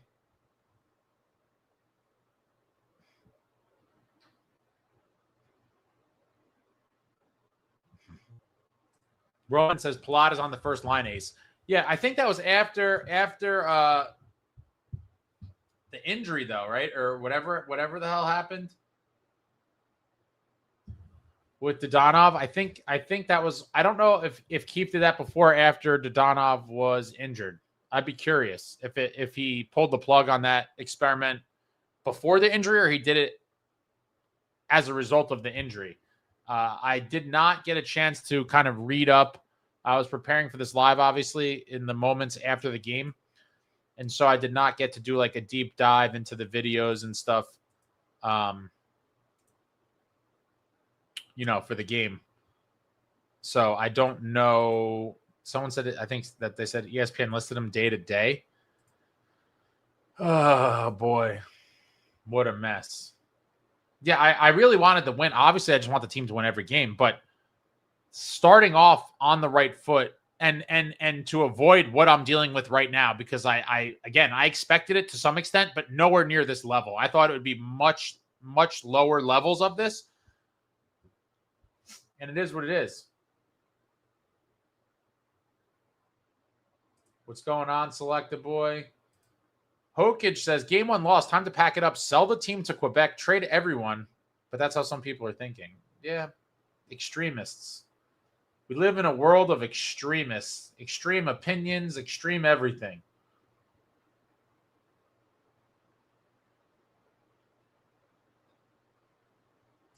We came in second, TF. Mistakes were made for sure. Carolina came out buzzing. That's their game. They are quantity over quality team. They shoot from everywhere. Perhaps NJ should adopt a similar plan.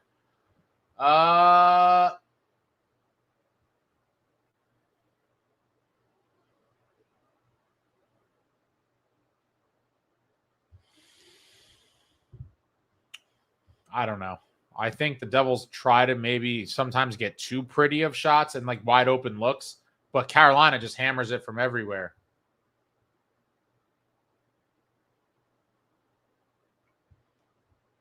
Hold on one second.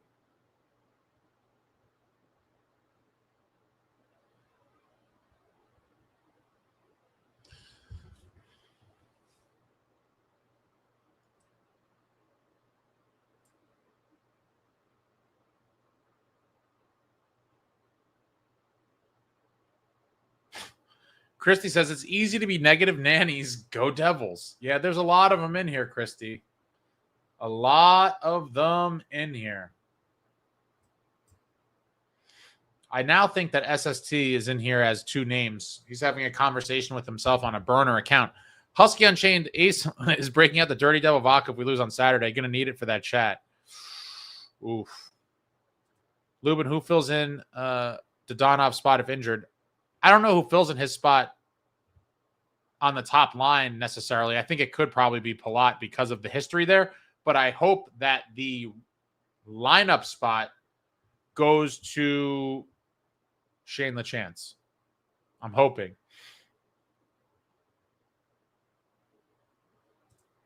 Damn, 175 people watching, only 15 likes. That's brutal. Hit the button. Thanks, Kane. Hit the button.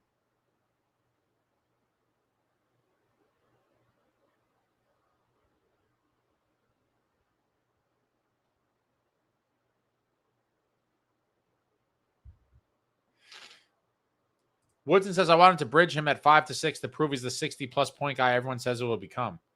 Well, he had 2 points tonight. I think he definitely hits 60 in the next 3 seasons, including this one. Yeah, and I think he'll easily get over 50 this year, if I had to guess. I mean, he had 2 points tonight. He's on pace for 164. Art says there's only 15 likes because most people don't agree with Ace. Oh, because I'm not a lunatic who's proclaiming the season's over after game 1. So most people don't agree with me. That's fine. You don't have to agree with me. Like I said, everyone's entitled to their own opinion. It's game 1. I mean, it's game 1. For those that have been watching me for a while, and I feel like you've been around for a little bit, Art. When I think there's something to kind of not necessarily rant about, but like a time to be negative where it calls for negativity, I certainly do not shy away from that. And I have done it plenty of times. After game 1 is not that time. Not now or not ever. Game 1 of an 82-game season, I think a lot of you guys, like I said, are just, I don't know, a little wild.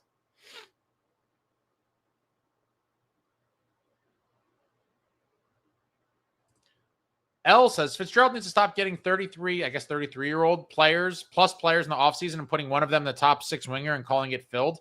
I agree with that. When we saw the news that Dodonov was going to be in the top 6, I was like, that's not a top 6 player. I mean, let's call it for what it is.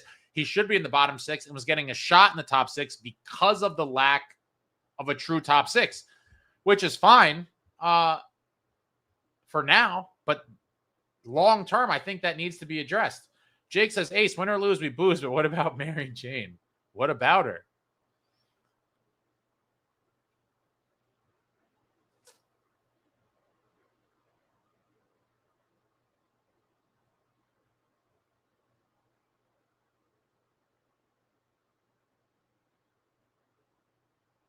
Roman Checkmonic says 5 posts equal 1 goal. It applies to Timo. Then how should he have given up 10? Didn't you say he gave up 10? I think you counted every post as a goal. Lubin says, Nico with 5 block shots. My fantasy opponent is slaughtering me.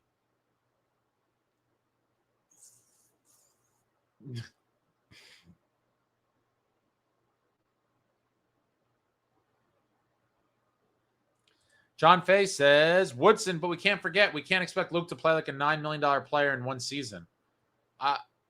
I think he could earn that. I mean, listen, I think I've talked about this plenty of times. I do believe the contract ages very well and proves to be a very good value deal at some point very soon. There's a chance that we may be saying that after this year, but at worst case, you think it's a slight overpay for a year or two.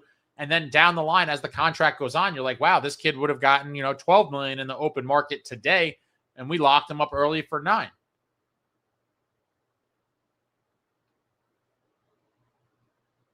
One more like to hit 100. Thanks.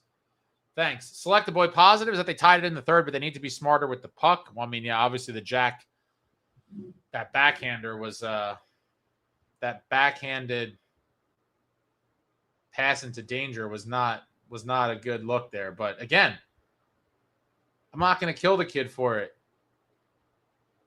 You live by the sword, you die by the sword, and tonight we died, but we died by it.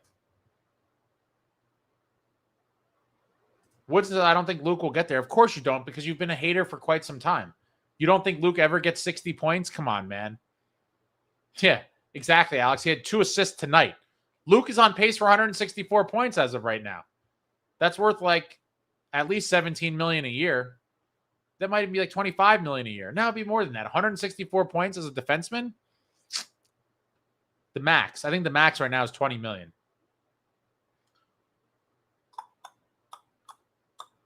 SJ, rough game for Markey. It wasn't his best game, but I'm not blaming the loss on him. I talked about this before. I think the second and third goals were pretty soft, but we would have been out of the game way earlier if he didn't make some of those big stops that he did.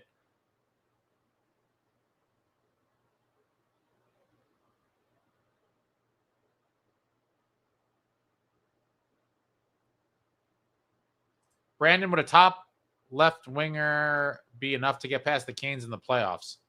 I mean, you can never definitively say yes or no, but would I like the Devils' chances of beating the Canes in the playoffs a lot more with a guy like Tuck? Absolutely. Now, could we still get handled by them?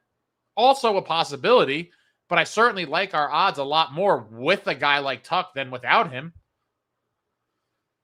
Yeah, the pass to glass was beautiful. I think it banked off the wall, and he literally just grabbed it, looked up, and just hit him in perfect stride as glass was rounding to come cooking up the middle. It was nice.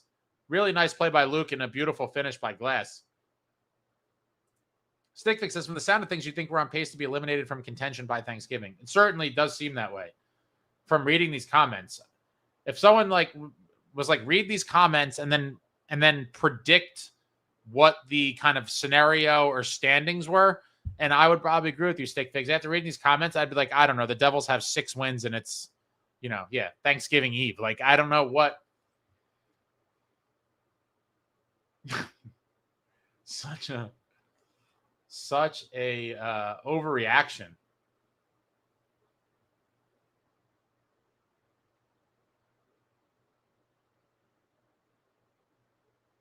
Stickfix says, I may have attended a game, but I have not gotten the Devils experience. I was not around for the Continental days. Oh, you missed an era.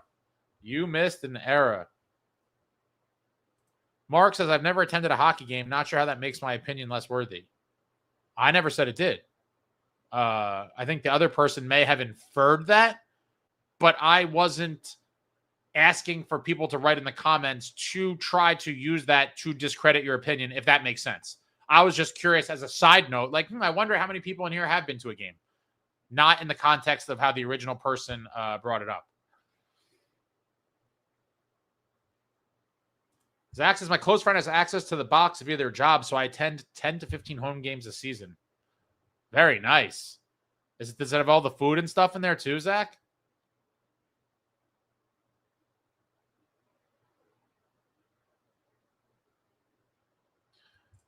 Red Devil The season is barely 72 hours old. One game played, and the Doomers are already demanding our star players be traded. Yeah, welcome to the land of the overreactive. Michael says, not a negative fan. I don't let sports affect my life that much, and I have season tickets. I'm at every game. Nice. Unfortunately, I mean, I don't know what you mean by affect your life, but I certainly get very mad. I mean, if I'm being honest. Art says, would Ottawa take Jack for Brady 1-for-1? No. No, they wouldn't. Jesse says, I'm sorry. Why are there discussions of Allen starting over Markey? If it wasn't for Markey, we would have lost the game 10-0. Offense was useless. Defense was useless. For most of the game, only okay player Markey. I think that's extreme on both ends there.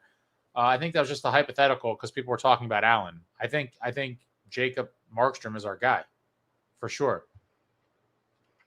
Lubin, ex-Maple Leafs guy, Payne, in Jersey now, and watching the Devils more intently, hoping to go to my first game of the season. Very nice. Did you used to live in Toronto or in Canada somewhere?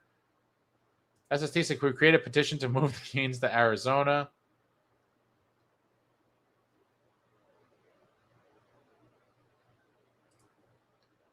The frickin' German Yegorov is the future goalie. I agree with that. We don't necessarily know when that will be. But I do think he's in the mix. I think him or Malik. I think they're going to be a good tandem one day. We came in second. Hey, Ace, last season I remember these Doomers were pushing the panic button early, and you were saying it's only game 4. I guess I owe you a it's the first game shirt now, too. I mean, yeah, I don't know. It's just until it's time to get to that level, I just don't know how people say some of this stuff.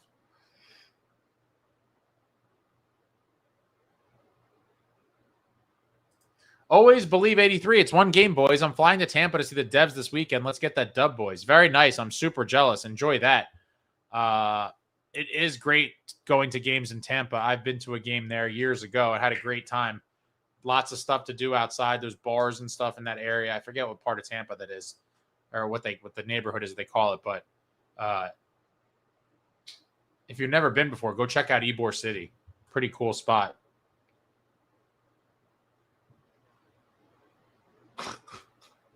Stickfix Ace, win or loss, you need to get sauced. You are the prime spokesperson for Dirty Devil, the official vodka of the great Martin Brodeur. I am not the spokesperson for Dirty Devil anymore. In fact, it's I'm not going to get into the whole thing, but I do not think I will be drinking Dirty Devil this season. Let's just put it that way.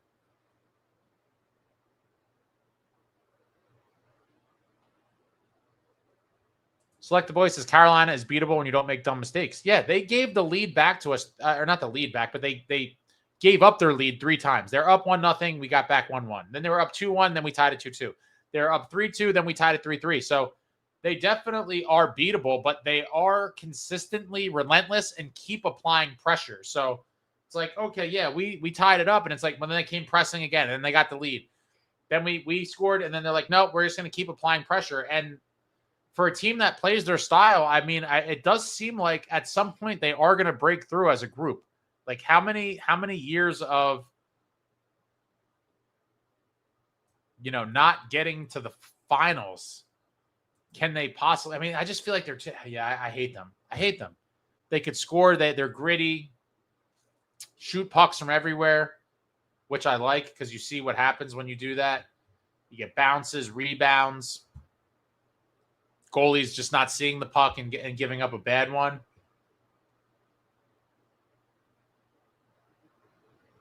Sherry says, my Sens look good with the win over Tampa. How did you like that Curtis McDermott scrap, Sherry? He kind of got his ass kicked, but I love McDermott. Take good care of him up there. Mark says, Dodonov was on our first line like that was a plan. That's terrible. Fitz out here selling us dog food like it's filet mignon. I think that's a little harsh, but I think when we signed him, I was like, I like this for bottom 6, and then it turns out that he was going to be auditioned in the top 6. let's see how, more than one game. If it doesn't look like it's going to work, then you put someone else there. It is what it is. We have a true top four, just like last year. We have a true top four: Nico, Timo, Bratter, Jack, and the next two guys for the top six have to come from, at least for the time being, come from the guys that we have here now. And so whether that's, Mercer, maybe Palat again, which I hope not, Dodonov, Cotter, Gritsuk, Nason, there's guys are going to get cycled through until someone steps up and runs with the opportunity.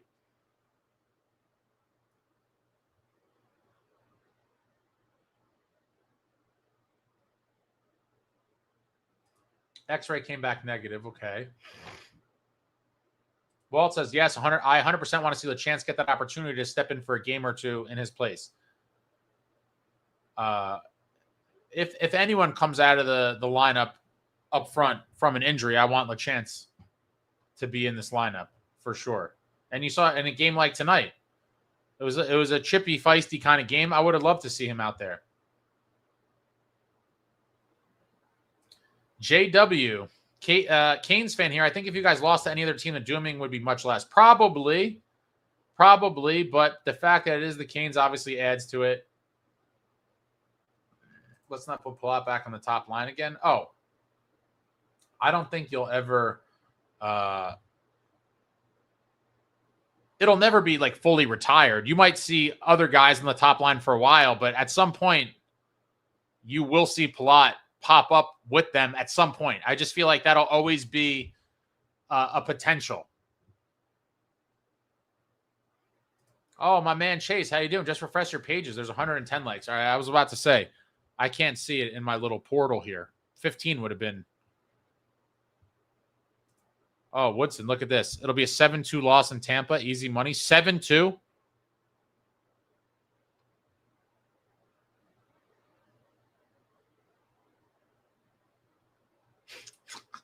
If you were around for the Vanacek days, you'd know Ace will get negative if it's called for. Crease swimming. Oh, man. Justin says, I think a lot of us expect more out of this team. I have the highest expectations for this team, but that's not on a game by game basis for game one. Game one. Yeah, I'm furious too. I expected them to play better than they did, but they didn't. Game one. World's worst gamer for sure. Who will be the first call up from the AHL? If it's a forward, I think it'll be LeChance or Haminaho. I'm hoping it's LeChance.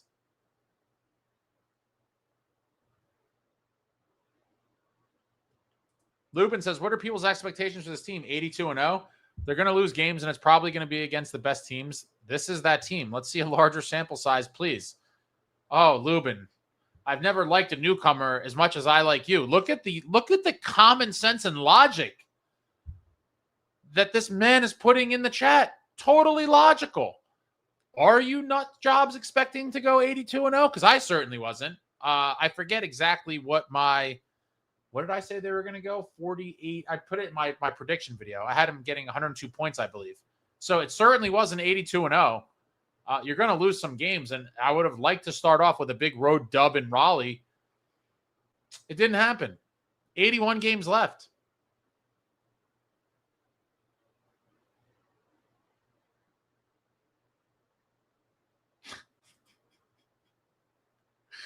Woodson, I'm more interested on how many accounts SST will need to create this season. Over, under 4. Oh, boy.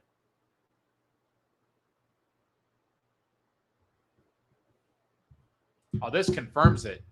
At SST, the fact that someone thinks IMU was a boost to my confidence, oh, that definitely means it was SST. Yeah, it clearly is you, SST. Alex says, I got a 4-pack of the new Oreos Reese's. It's helping with the loss. Oh, my God. I saw those. I think I saw them in Quick Check.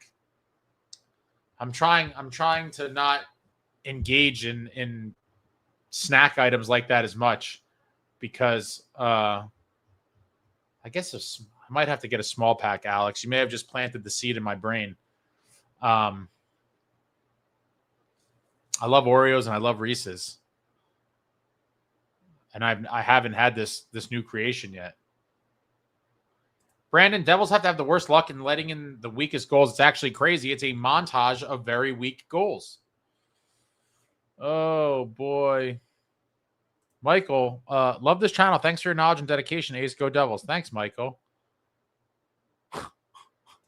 Oh, my God. I am SST in spirit, but not the physical embodiment. I am just a soldier, a grunt. Oh, boy.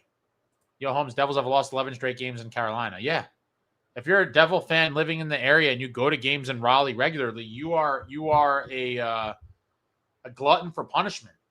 An absolute glutton for punishment, because the record speaks for itself.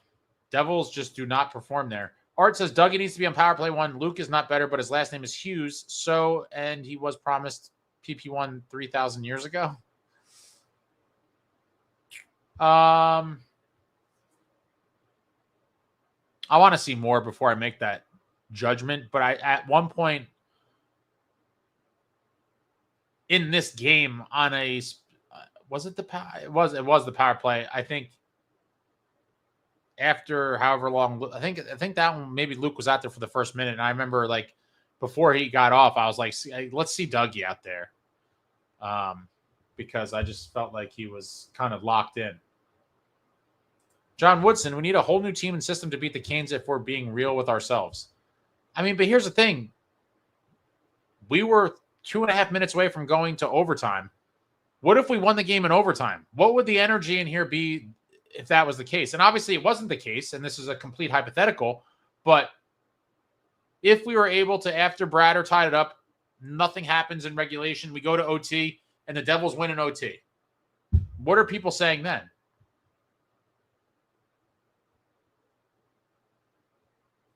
Blackatron says Thanksgiving is around Festivus time, airing of grievances / State of the Union. Once, and I'd have a paper bag on my head if I was a Buffalo fan.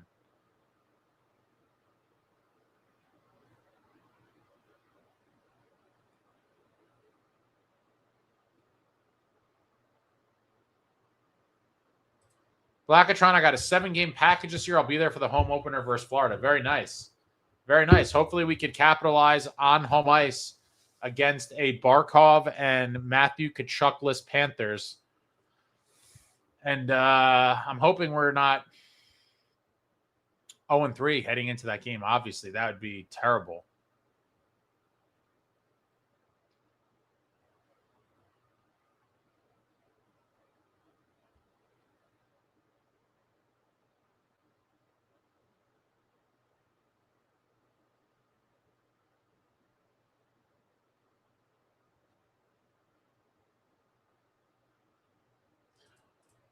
Brandon, I know it's only the first game, but if we want to believe we're a good team, we need to beat the good teams.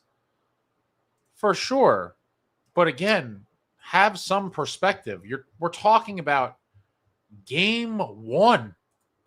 Game 1 of the regular season. 1 game. The comments don't stop.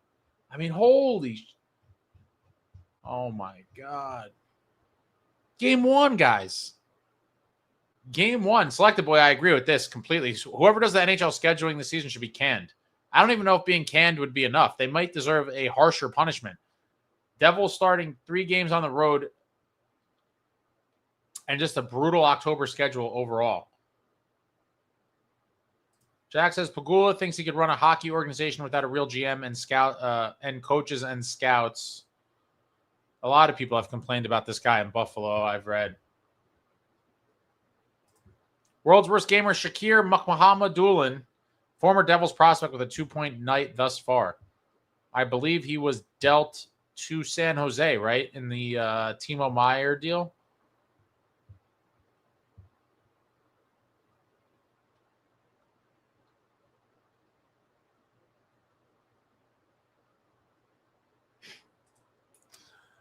I'll text you. Jack, what everyone forgets is the owners of professional sports teams, this is their hobby. That's true. That's true.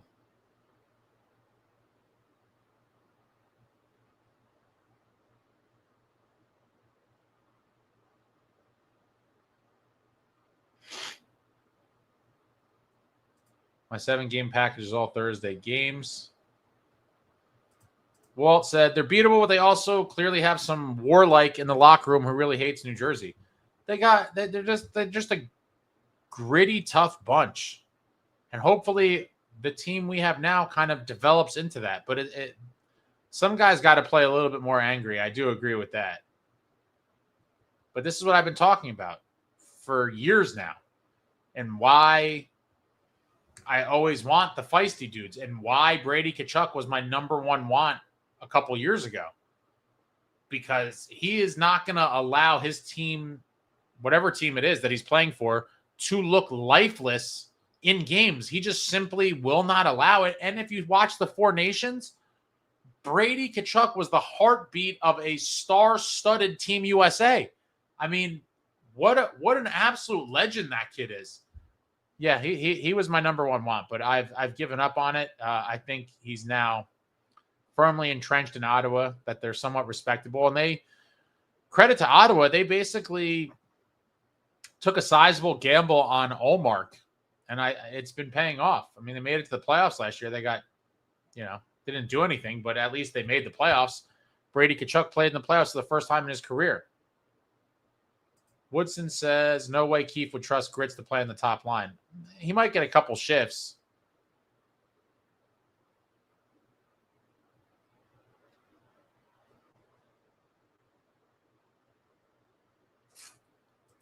SJ needs someone in front of the net, Nason or LaChance.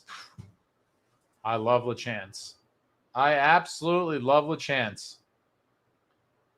Mark, I wish this team would fix the first period issues. Yeah, it just sucks that we have to wait 2 days now. SJ, at least we have actual forward prospects. Lenny might help. I agree. And we have some other kids that are a little bit further away, but I think are going to be exciting. I think Cam Squires is going to be a good player. I think Matthias Malofsky is going to be a good player. I'm trying to think. Is there any other forwards that I was really high on? Those are the two names I think that I that come to mind right now.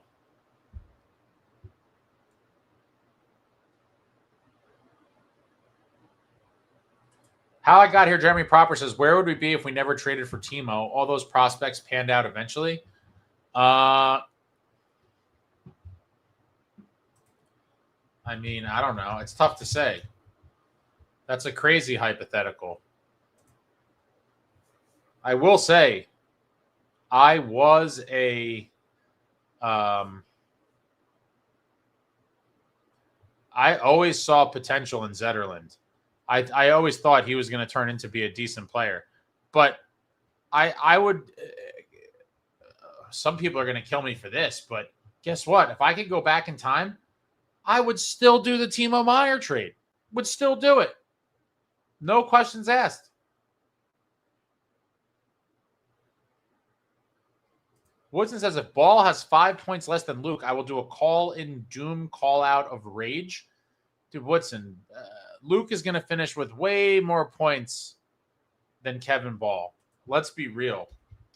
But shout out to Kevin Ball, another willing combatant in that beautiful McDermott Rempe-led 5-on-5 Devils-Rangers brawl. Ball, another huge guy that didn't really use his size too often. You'd see little kind of flashes of it where he'd put somebody down, but he's 6'6", kill people. I want you to kill people. Yeah, Ball had as a career high 3 goals and 17 assists for 20 points last season. I mean, Luke's going to have double plus that. Selected Boy says, I want to try those Oreos ASAP.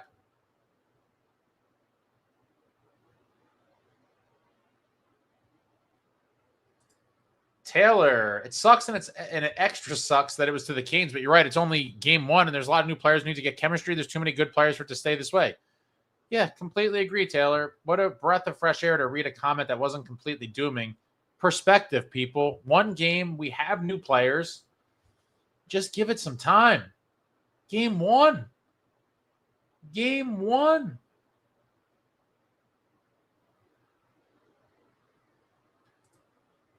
Wait, the Reese's version is fire. The Oreos are just peanut butter Oreos, to be honest. Wait, I need you to tell me exactly what this is, Alex. I need to make sure I get the right one because I'm going to have to try this now. Jay Snow couldn't maintain any ozone time and were caved in repeatedly. It's true. It wasn't a good game.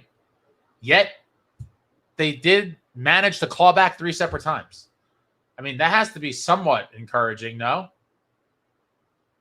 Brandon, is the Jack, Nico, Brat combo ever coming back? No, but enjoy them on the power play together. You'll see that. Roman Checkmonic, we still have people who cope by saying it's a completely meaningless game. If it's meaningless, then we aren't serious about winning. Not the end of the world, but it still matters. I'm not coping whatsoever, and I'm not saying it's a completely meaningless game. It certainly meant 2 points that we got none. But I'm not going to sit here and have a meltdown over losing the game. Am I happy about it? No. And saying I'm not happy about it, that's not a cope. It's just, it is what it is. It's game one. Game one. I'm mad that they lost and the way they lost, but it's game one. Woodson says 2.5 minutes away from a complete steal of a win. Yeah, it would have been great. Would have been great. But it was not in the cards. SST says, should have traded Dawes and kept Romanov. Bad business by Fitzgerald yet again. You don't think Fitz tried to trade him? There was clearly no market for Dawes. Clearly.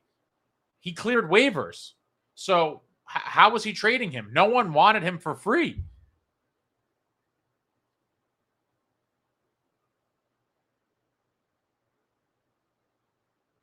Yeah. Nobody would trade for Dawes before he's waived. He's not good enough. You could just put in a claim knowing he's going to be waived. Exactly. And he didn't get claimed. He cleared waivers. The Dawes mismanagement just adds to the list of incompetency by Tommy Fitz. Mismanagement in what way, though?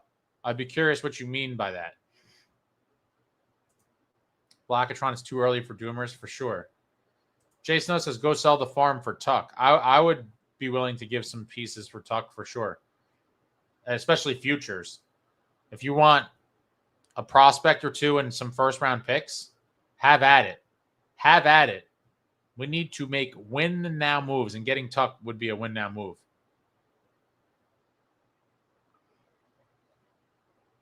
Jason, we're not gritty at all. I mean, we have a little grit. I always want more.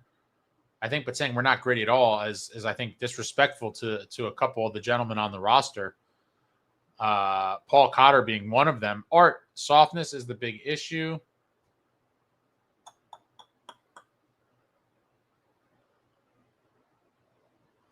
Jack says Team USA in the Olympic Games this year will be very, very good. I hope so. I would love to see Team USA win a gold. Close 2 different times. In 2002, as an American, had to cheer for Mike Richter, a New York Ranger, against my man, the great Martin Brodeur, in net for Team Canada. And they got us in 2002. And Marty becomes, well, I guess at that point he was already somewhat of a legend in Canada as a Canadian figure. He already had 2 cups. But being the goalie who breaks the 50-year gold medal drought and brings a gold back to Canada,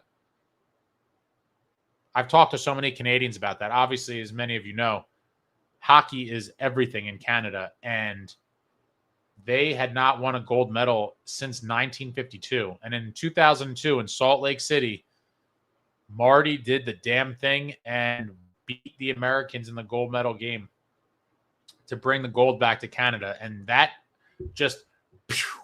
sent his stock with a lot of Canadians, fans of all teams, but just the Canadian population put Marty at like a god level. Jason O'Keefe didn't like grits on the first line in the preseason. Yeah, he kind of talked about that in one of those little interview clips. We didn't see too much from it, but I think, it's worth trying again at some point. Bobby says, put Cotter on the first line. I don't think Keefe is going to want to do that either. He's taken some shifts with them. I always thought he would have a chance to thrive there, because he'll bring that physicality there. He has speed, but I'm curious if he ever gets like a real shot there. Oh my God, you guys are so chatty. A lot of negativity.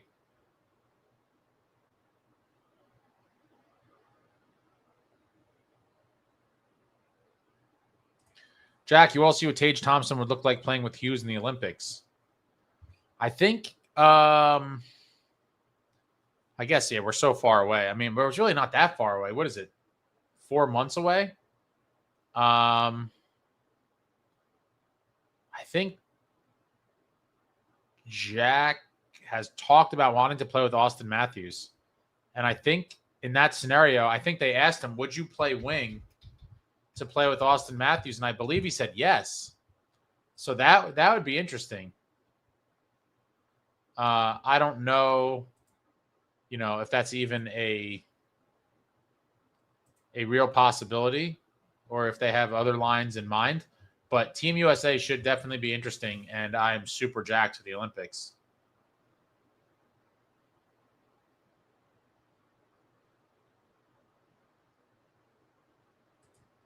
Squires couldn't even make the AHL. He's in the coast. No way. I didn't see that. They sent him to Adirondack?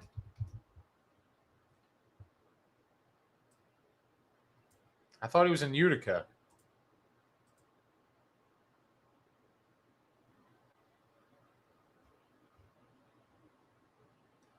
Wow, he is an Adirondack. That's crazy. I'm going to have to look into that. I didn't even see that, Jay Snow. Thank you for pointing that out.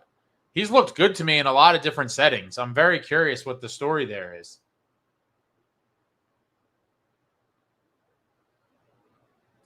Husky Unchained said the first episode of Face Off sold me on Brady even more. Give me 3 of that dude, please. Yeah, you wish. Snow says everyone's also built like a cigarette machine. Jack, Thompson, Hughes, Tuck, Olympic line. That could be interesting. But yeah, I haven't watched this Face Off yet. I might try to watch a little bit tonight. I was just talking to one of my buddies about it.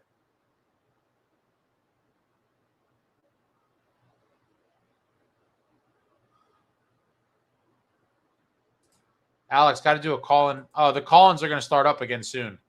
You cracked me with a Reese's comment going from I'm staying away to you planted the seed and sold me. Yeah, you're like the devil on my shoulder. But like, just eat the Oreos, fat ass. There's a Reese's version. And I'm like, what? Reese's Oreos? Oof. Peanut butter and chocolate has to be one of the best combos of all time.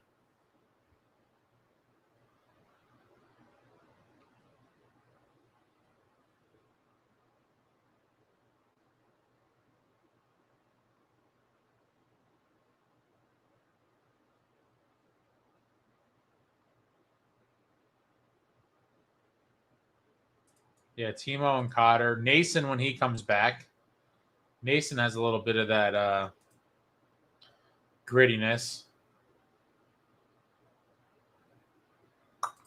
Nick, oh boy. The Canes added a legit top 6 winger and improved its defense during the offseason. Fitz signed a Dallas 4th liner and put him on our first line plus Connor Brown. The gap is even wider now.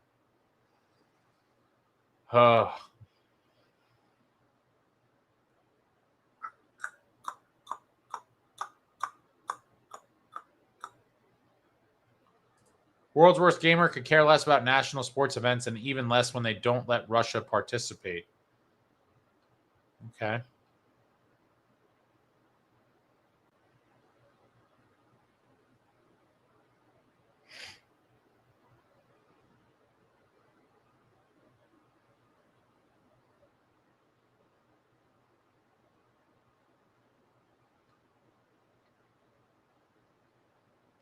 Yep. Marty and Stevens versus Richter and Brian Leach.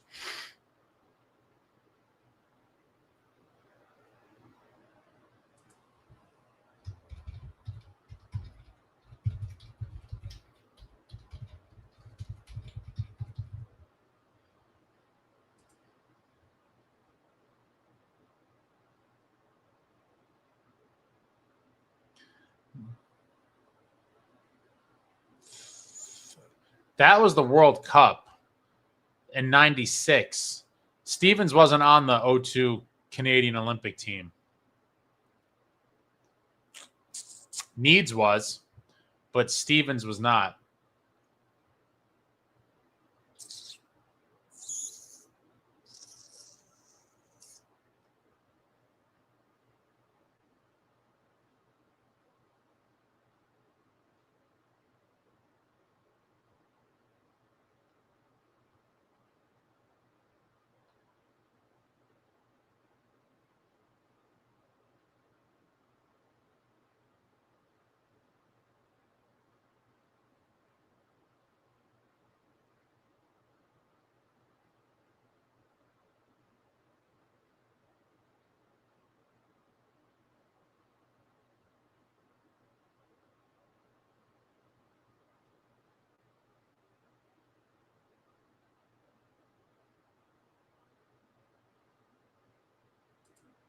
Boy, hi Ace, we lost. What do we change for next game? I think the goalie. Oh boy. I don't think so. I think you'll see Markey back in there, but they need to play with more urgency and be a little more aggressive, I think.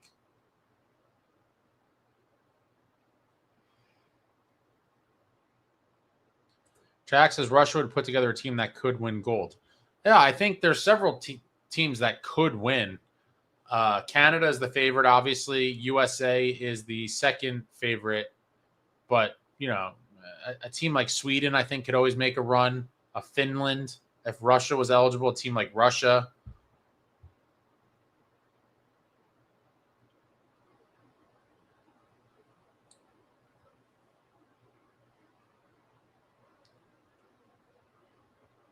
Oh, Jack says Team Canada is one of the hardest rosters to make. Yeah, I mean, Team Canada could make their real Olympic roster, and then with players that didn't make that team, they could probably make a second team that would be phenomenal as well. With the top guys out of the equation, they can make a second team with the amount of guys they have available. Mark, 1996 World Cup. Yeah, Tkachuk, Claude Lemieux. 1996 World Cup. Legendary moment. Legendary moment.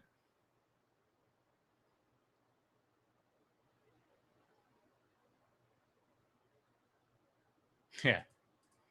Yeah, Team Canada down the middle. McDavid, McKinnon, Crosby. Good luck. What a lineup.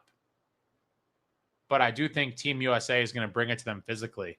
And I think that's the Tkachuk brothers are going to make sure that Team USA is a smash mouth group.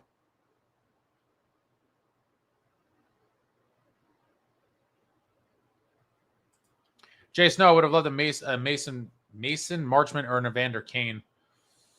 I like the agitator types for sure. I wanted Brad Marchand real bad last year, but I knew there was no chance of us getting him. But just in terms of like the style of player, I've thought that we needed like a version, a poor man's version, a Diet Coke version, if you will, of a Claude Lemieux for years. And Timo might be the closest we have to that right now. Maybe Paulie Cotter could kind of fill that role.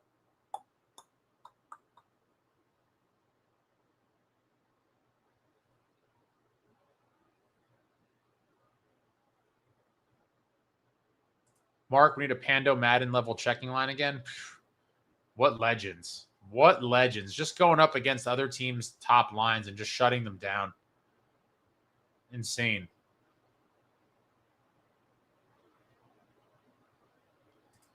World's worst gamer, Eric Halla, a point in his first game with Trashville, and they won. He played well. Won 12 of 14 draws. Wow. That's an insane percentage. It's like 85%. Taylor, with the players we currently have, who would be your ideal to play with Brader and Jack? Oof. I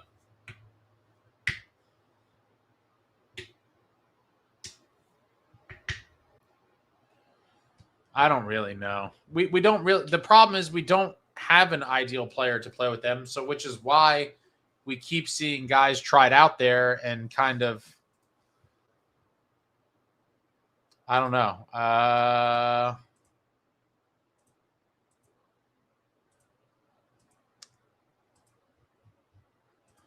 I would still like to see Cotter get a real audition there, but I don't know. And it's also like, okay, if you plug someone in there with them and they perform decently, do you want to mess with the chemistry or whatever you have going on with the other lines to do so? I still would like to see the Dodonov experiment for at least a couple games. I don't like pulling the plug on things so quickly. It does seem like Sheldon Keefe, if he sees something he doesn't like, he'll like kill it right away. Which, I mean, I guess, you know, that's his prerogative also. If he sees things that he just cannot live with and he's like, I'm ending the experiment, then that's fine. But I think for some combinations, you got to give it a little more time.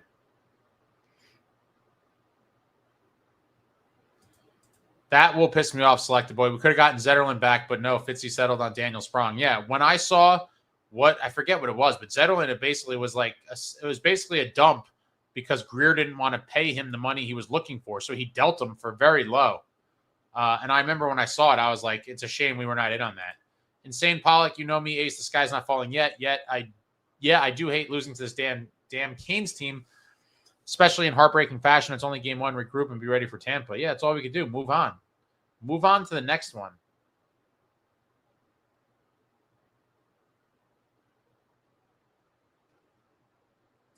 Eichel, Kachuk, Matthews, Hughes for USA ain't too shabby. Yeah, and that's Kachuk times 2. Husky says Canada doesn't have many options when it comes to goaltending. It's not like the good old days when we had the best goalies. Man, when I was a kid, it's crazy how good the Canadian. Basically, 3 of the best goalies in the league or 4 of the best goalies in the league for years and years.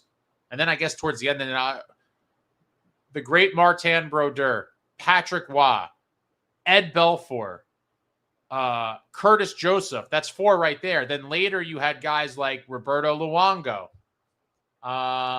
Who am I forgetting? I don't want to miss any of these Canadian guys, but Marty, Waugh, Belfour, Cujo, Luongo a little bit later. I'm trying to think. I think those are the main ones. And then obviously Marc-Andre Fleury of recent vintage, complete legend.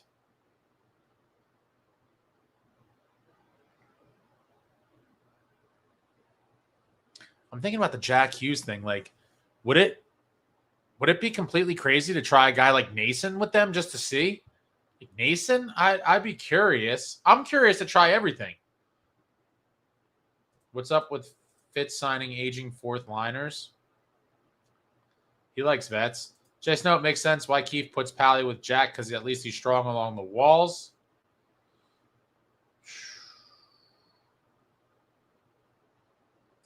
Arby's have steak nuggets, Jonathan? I never even knew such a thing.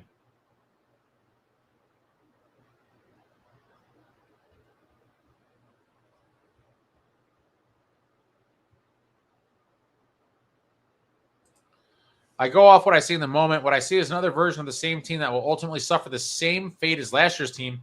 Canes were the litmus test, and they failed. They failed in one game. I can't. You guys are just, wow. They failed tonight. That's not like a failure for life. World's worst gamer for sure. Maybe Canadian goalies should go back to playing hybrid. That might make them better. It is interesting how Canada had so many good goalies once upon a time, and now it's the Russians that have taken over. Sorokin and Shesterkin. Askarov in San Jose, hoping to be one of the next waves. Vasilevsky, obviously. And I'm hoping Big Mike Yegorov, that we hit big time on that pick in the second round with the pick that we got from the then Utah Hockey Club, now Utah Mammoth. With that pick in the John Marino trade, we hit on Big Mike, and I think he's going to be a stud goalie. Jason knows the Devils are like the Yankees living off the glory years. I think it's a little different when you're the Yankees. I mean, the Yankees are what? Either the first or second most valuable sports franchise, or at least they were once upon a time. Maybe some hoops teams passed them too. I think for years and years, they're number 2, maybe only behind the Cowboys. Braden Holtby. Okay, good player, but nowhere, to me, not in the category of the other guys I mentioned. Carey Price.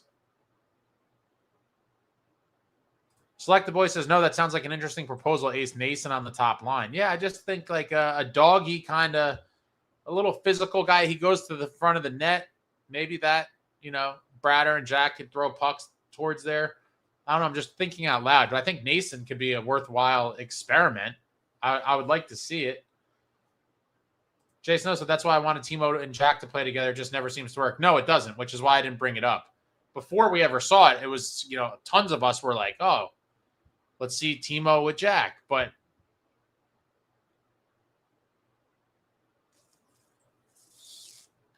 oh, boy, the season's over? All right. Jason, no, be honest, Ace, did they not look like last year? They did. In one game, though. In one game. I'm reserving any sort of whatever you're trying to get me to do here for way down the line. Taylor, Nason might be interesting. He does have a strong net front presence and played well with them on the power play last year. I think Cotter could be interesting too, but I like him with Gritsy so far.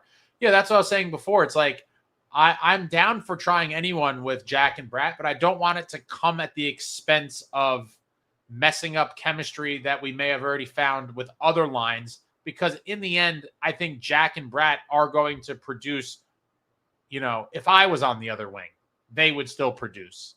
So I'm not as worried about getting them at the moment, the ideal line mate, by kind of raiding other lines and plucking a player away that may be slightly better with them, but it may be a devastating move to the line that they were previously on. And I feel like that could be the case with Cotter, that the net result is better with him on the fourth line versus swapping pieces around, putting him with Jack and Bratt, and then figuring out the rest.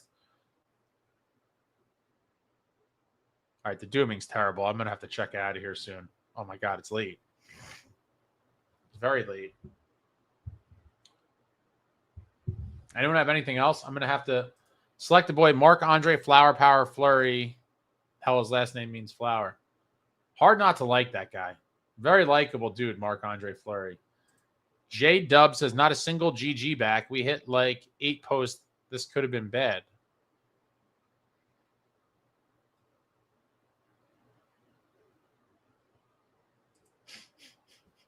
Jonathan says, I attend the Devils games, but never Gen Pop. Yeah, I had to go down memory lane, and I was in Gen Pop, and I was like, oh, now I remember why I don't do this.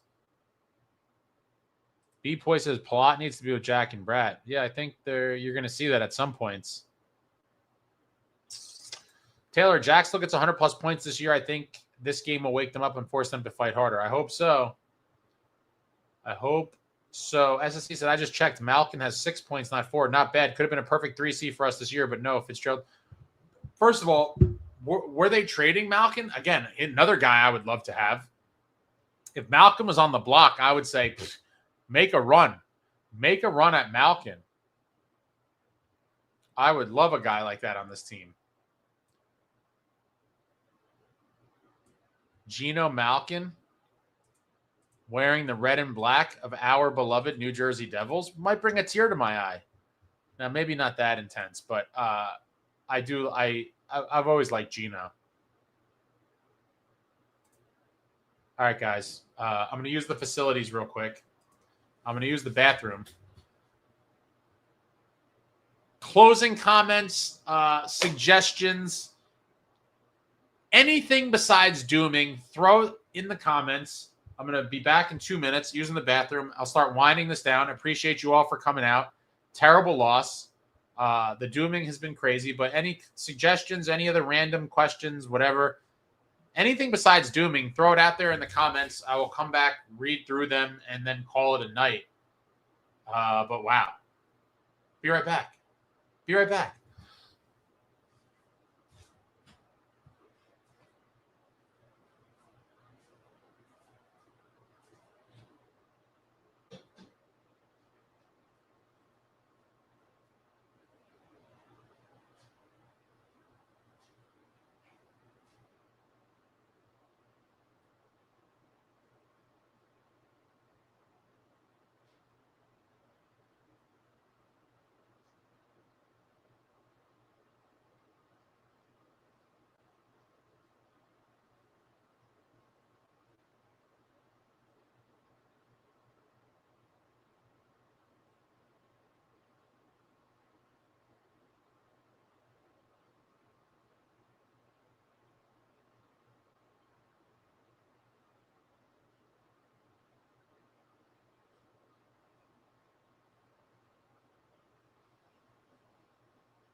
All right, before I get to your comments, I'm trying to be a little more involved on the platform known as X. So if you're not currently doing so, follow your boy on X. I just dropped the link in the chat. The link is also in the description of all of my videos. So follow your boy on X for sure. Do me that solid. Hit the like if you haven't. Follow your boy on Instagram as well. Link is also in the description. All the links are in the description. Link in the chat. Or maybe it's easier just to drop this. I forgot. I'm fancy now. Hold on.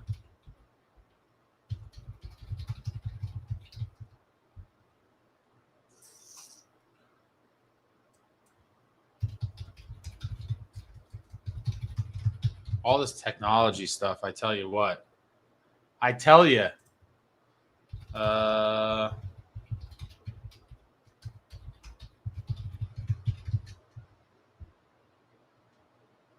There it is. Okay, here we go. I'm going to start doing the TikTok thing too, a little bit. I only put one thing on there, but I'm going to.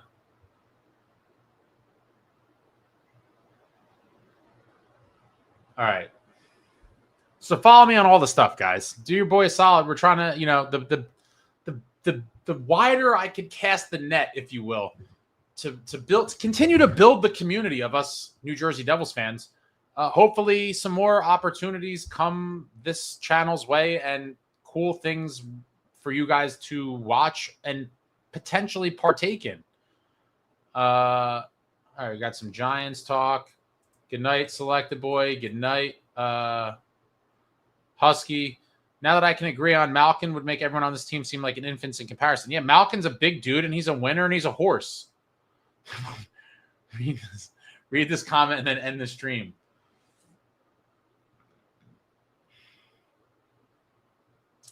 Honest question, Mr. Runnin. What exactly would it take for this team to do/go through for you to see for them for what they really are and how they've been truly constructed? I made a video called The Last Dance. Check it out on my channel. It was from a few weeks ago. But I do think if this team has another flame-out kind of year like last year, then the hard questions have to be asked. But I don't think we're there yet, and I have a lot of hope for this season despite this tragic first game. Brandon says, my final comment is we only have a top four. We know that. Too easy to shut down. Good teams just smash our top four. And Fitz is too much of a dumbass to add any forwards. There are at least third line potential. Oh, boy. It's going to be a long season. Snow Devil, Ace, like the new setup, especially the bobblehead shelf. I was really hoping you'd have them prominently displayed. And what is that cup of water on the shelf? All right, well, real quick. It's hard to, how can I have them prominently displayed? So I will tell you this. This is not my ideal. Oh, no, I got this terrible. Hold on. This reflection is going to kill me. This is not my ideal studio setup. The shot that I was hoping to get is tough without a lot of space. But this, I'm hoping to have a new version of the studio, kind of exactly how I have it in my head at some point in the future. Not in the cards for right now. And in that setup, there would be things like more eye level, like the bobbleheads. But like,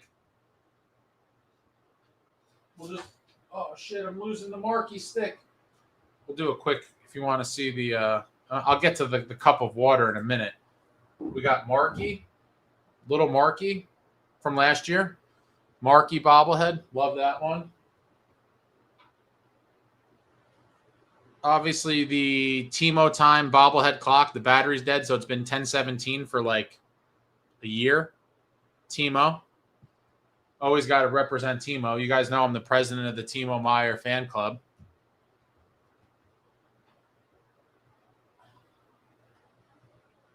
Got the old school Jackhughes. Shit doesn't focus too easily. The old Jackie boy, the Selly, like that one. That's a nice one.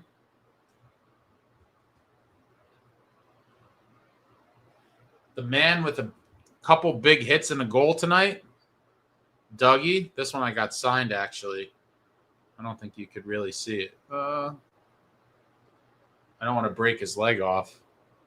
He signed it on the base. Like that one.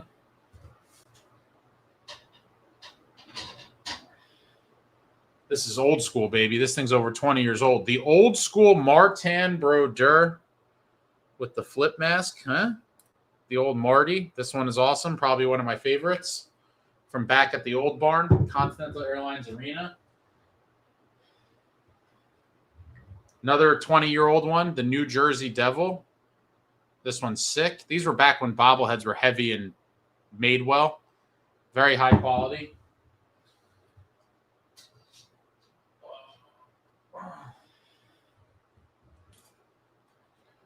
Got a throwback one here. I'm trying not to break everything. The Marty Brodeur Utica Devils. It's hard to, the camera is not, there we go. Marty Utica. Love that one. That's super clean. I don't know if there's been any other Utica Devils. And then one that may not have been seen. We got the Jackie Boy Team USA. This is a newer, slightly newer edition. And then to your cup of water question. This is a pint glass from Marty Brodeur's private retirement night soiree after the ceremony. This was something they gave to the people, like his friends and family at his private party. Pretty cool. MB30. Got the Bud Light on the back.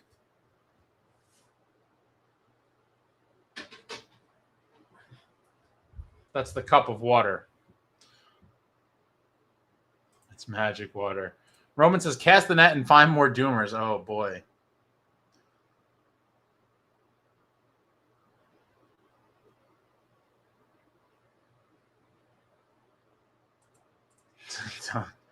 Yeah, I don't know. That one I might not do much in there, Maria, but all the kids tell me I need to do it, so you know.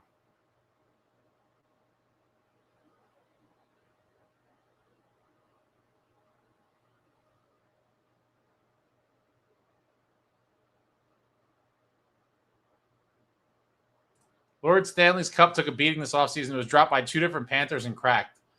Yeah, it happens. They got to be on repair duty. Snow, I said this like an hour ago, that SST and that guy are the same person, for sure. Confirmed.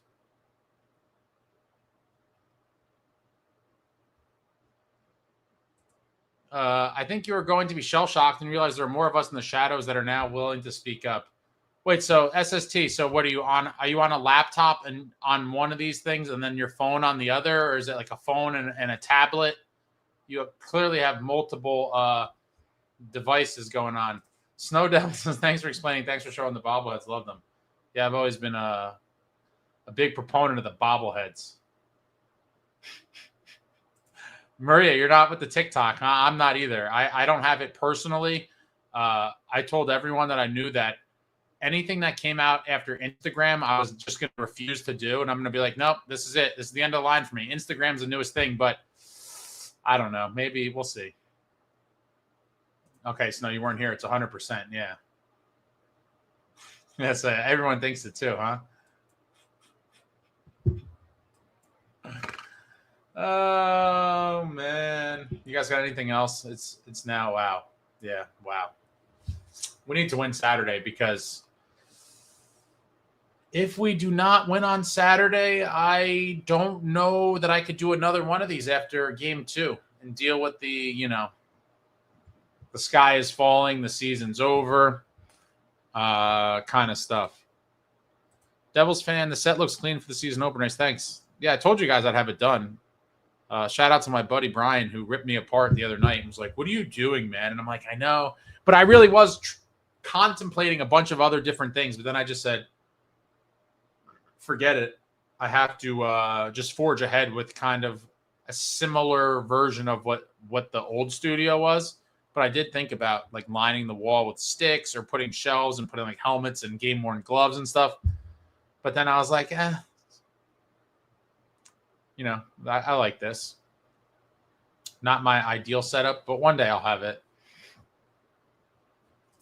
Who made the Jack Team USA bobblehead? I didn't know that was a thing. it was a giveaway at a game in Michigan at the the development team, the development program where Jack played. I think it was last year or 2 years ago. There was a giveaway night for it.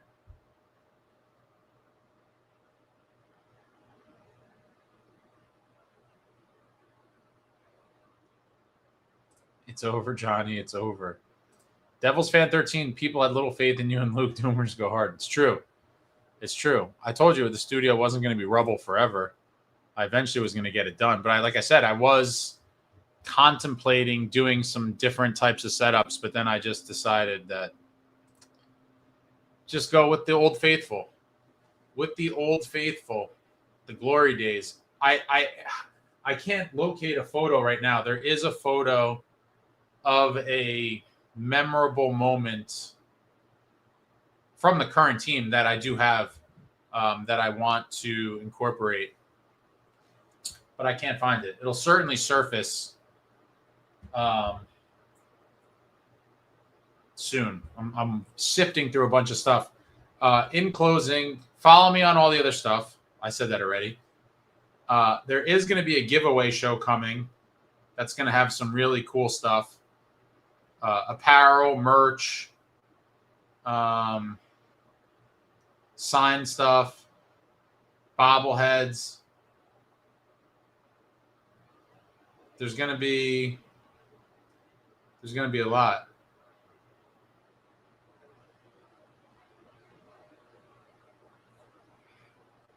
Oh man, it looks like there's a lot of dooming on X right now too. I'm just taking a scan.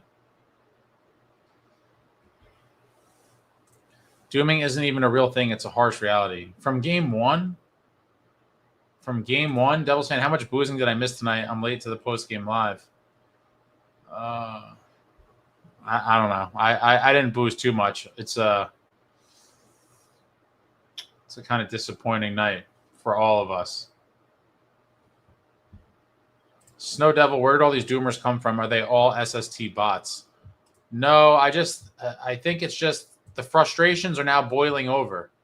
People are just waiting in the shadows to start complaining because it has been, quite frankly, a rough stretch for Devils fans. And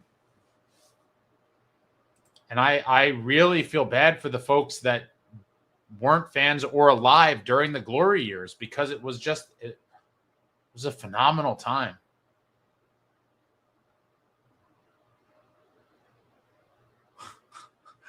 World's Worst Gamer for sure. Time to check the Sabres podcast after I'm done with this. It'll make me feel better. Oh, boy. Oh, boy. All right, that's it, guys. It's over. Devastating loss. It's only game one. It will be fine. For everyone freaking out, take a deep breath and enjoy this win the boys are going to put up in Tampa on Saturday night. But I'll be back soon. Always tons of stuff in the works. If you're newer to the channel, appreciate you coming out. I do these after every game. Bunch of videos on the channel. If you're into interviews, look at the interview tab. I have interviews with some former players, some other notable people. And trying to think, is there anything else? I think that's it. But go poke around in the channel if you're new. If you're old, I appreciate you. And that's it, guys. Hopefully Saturday they win. Hopefully they win. But that's it.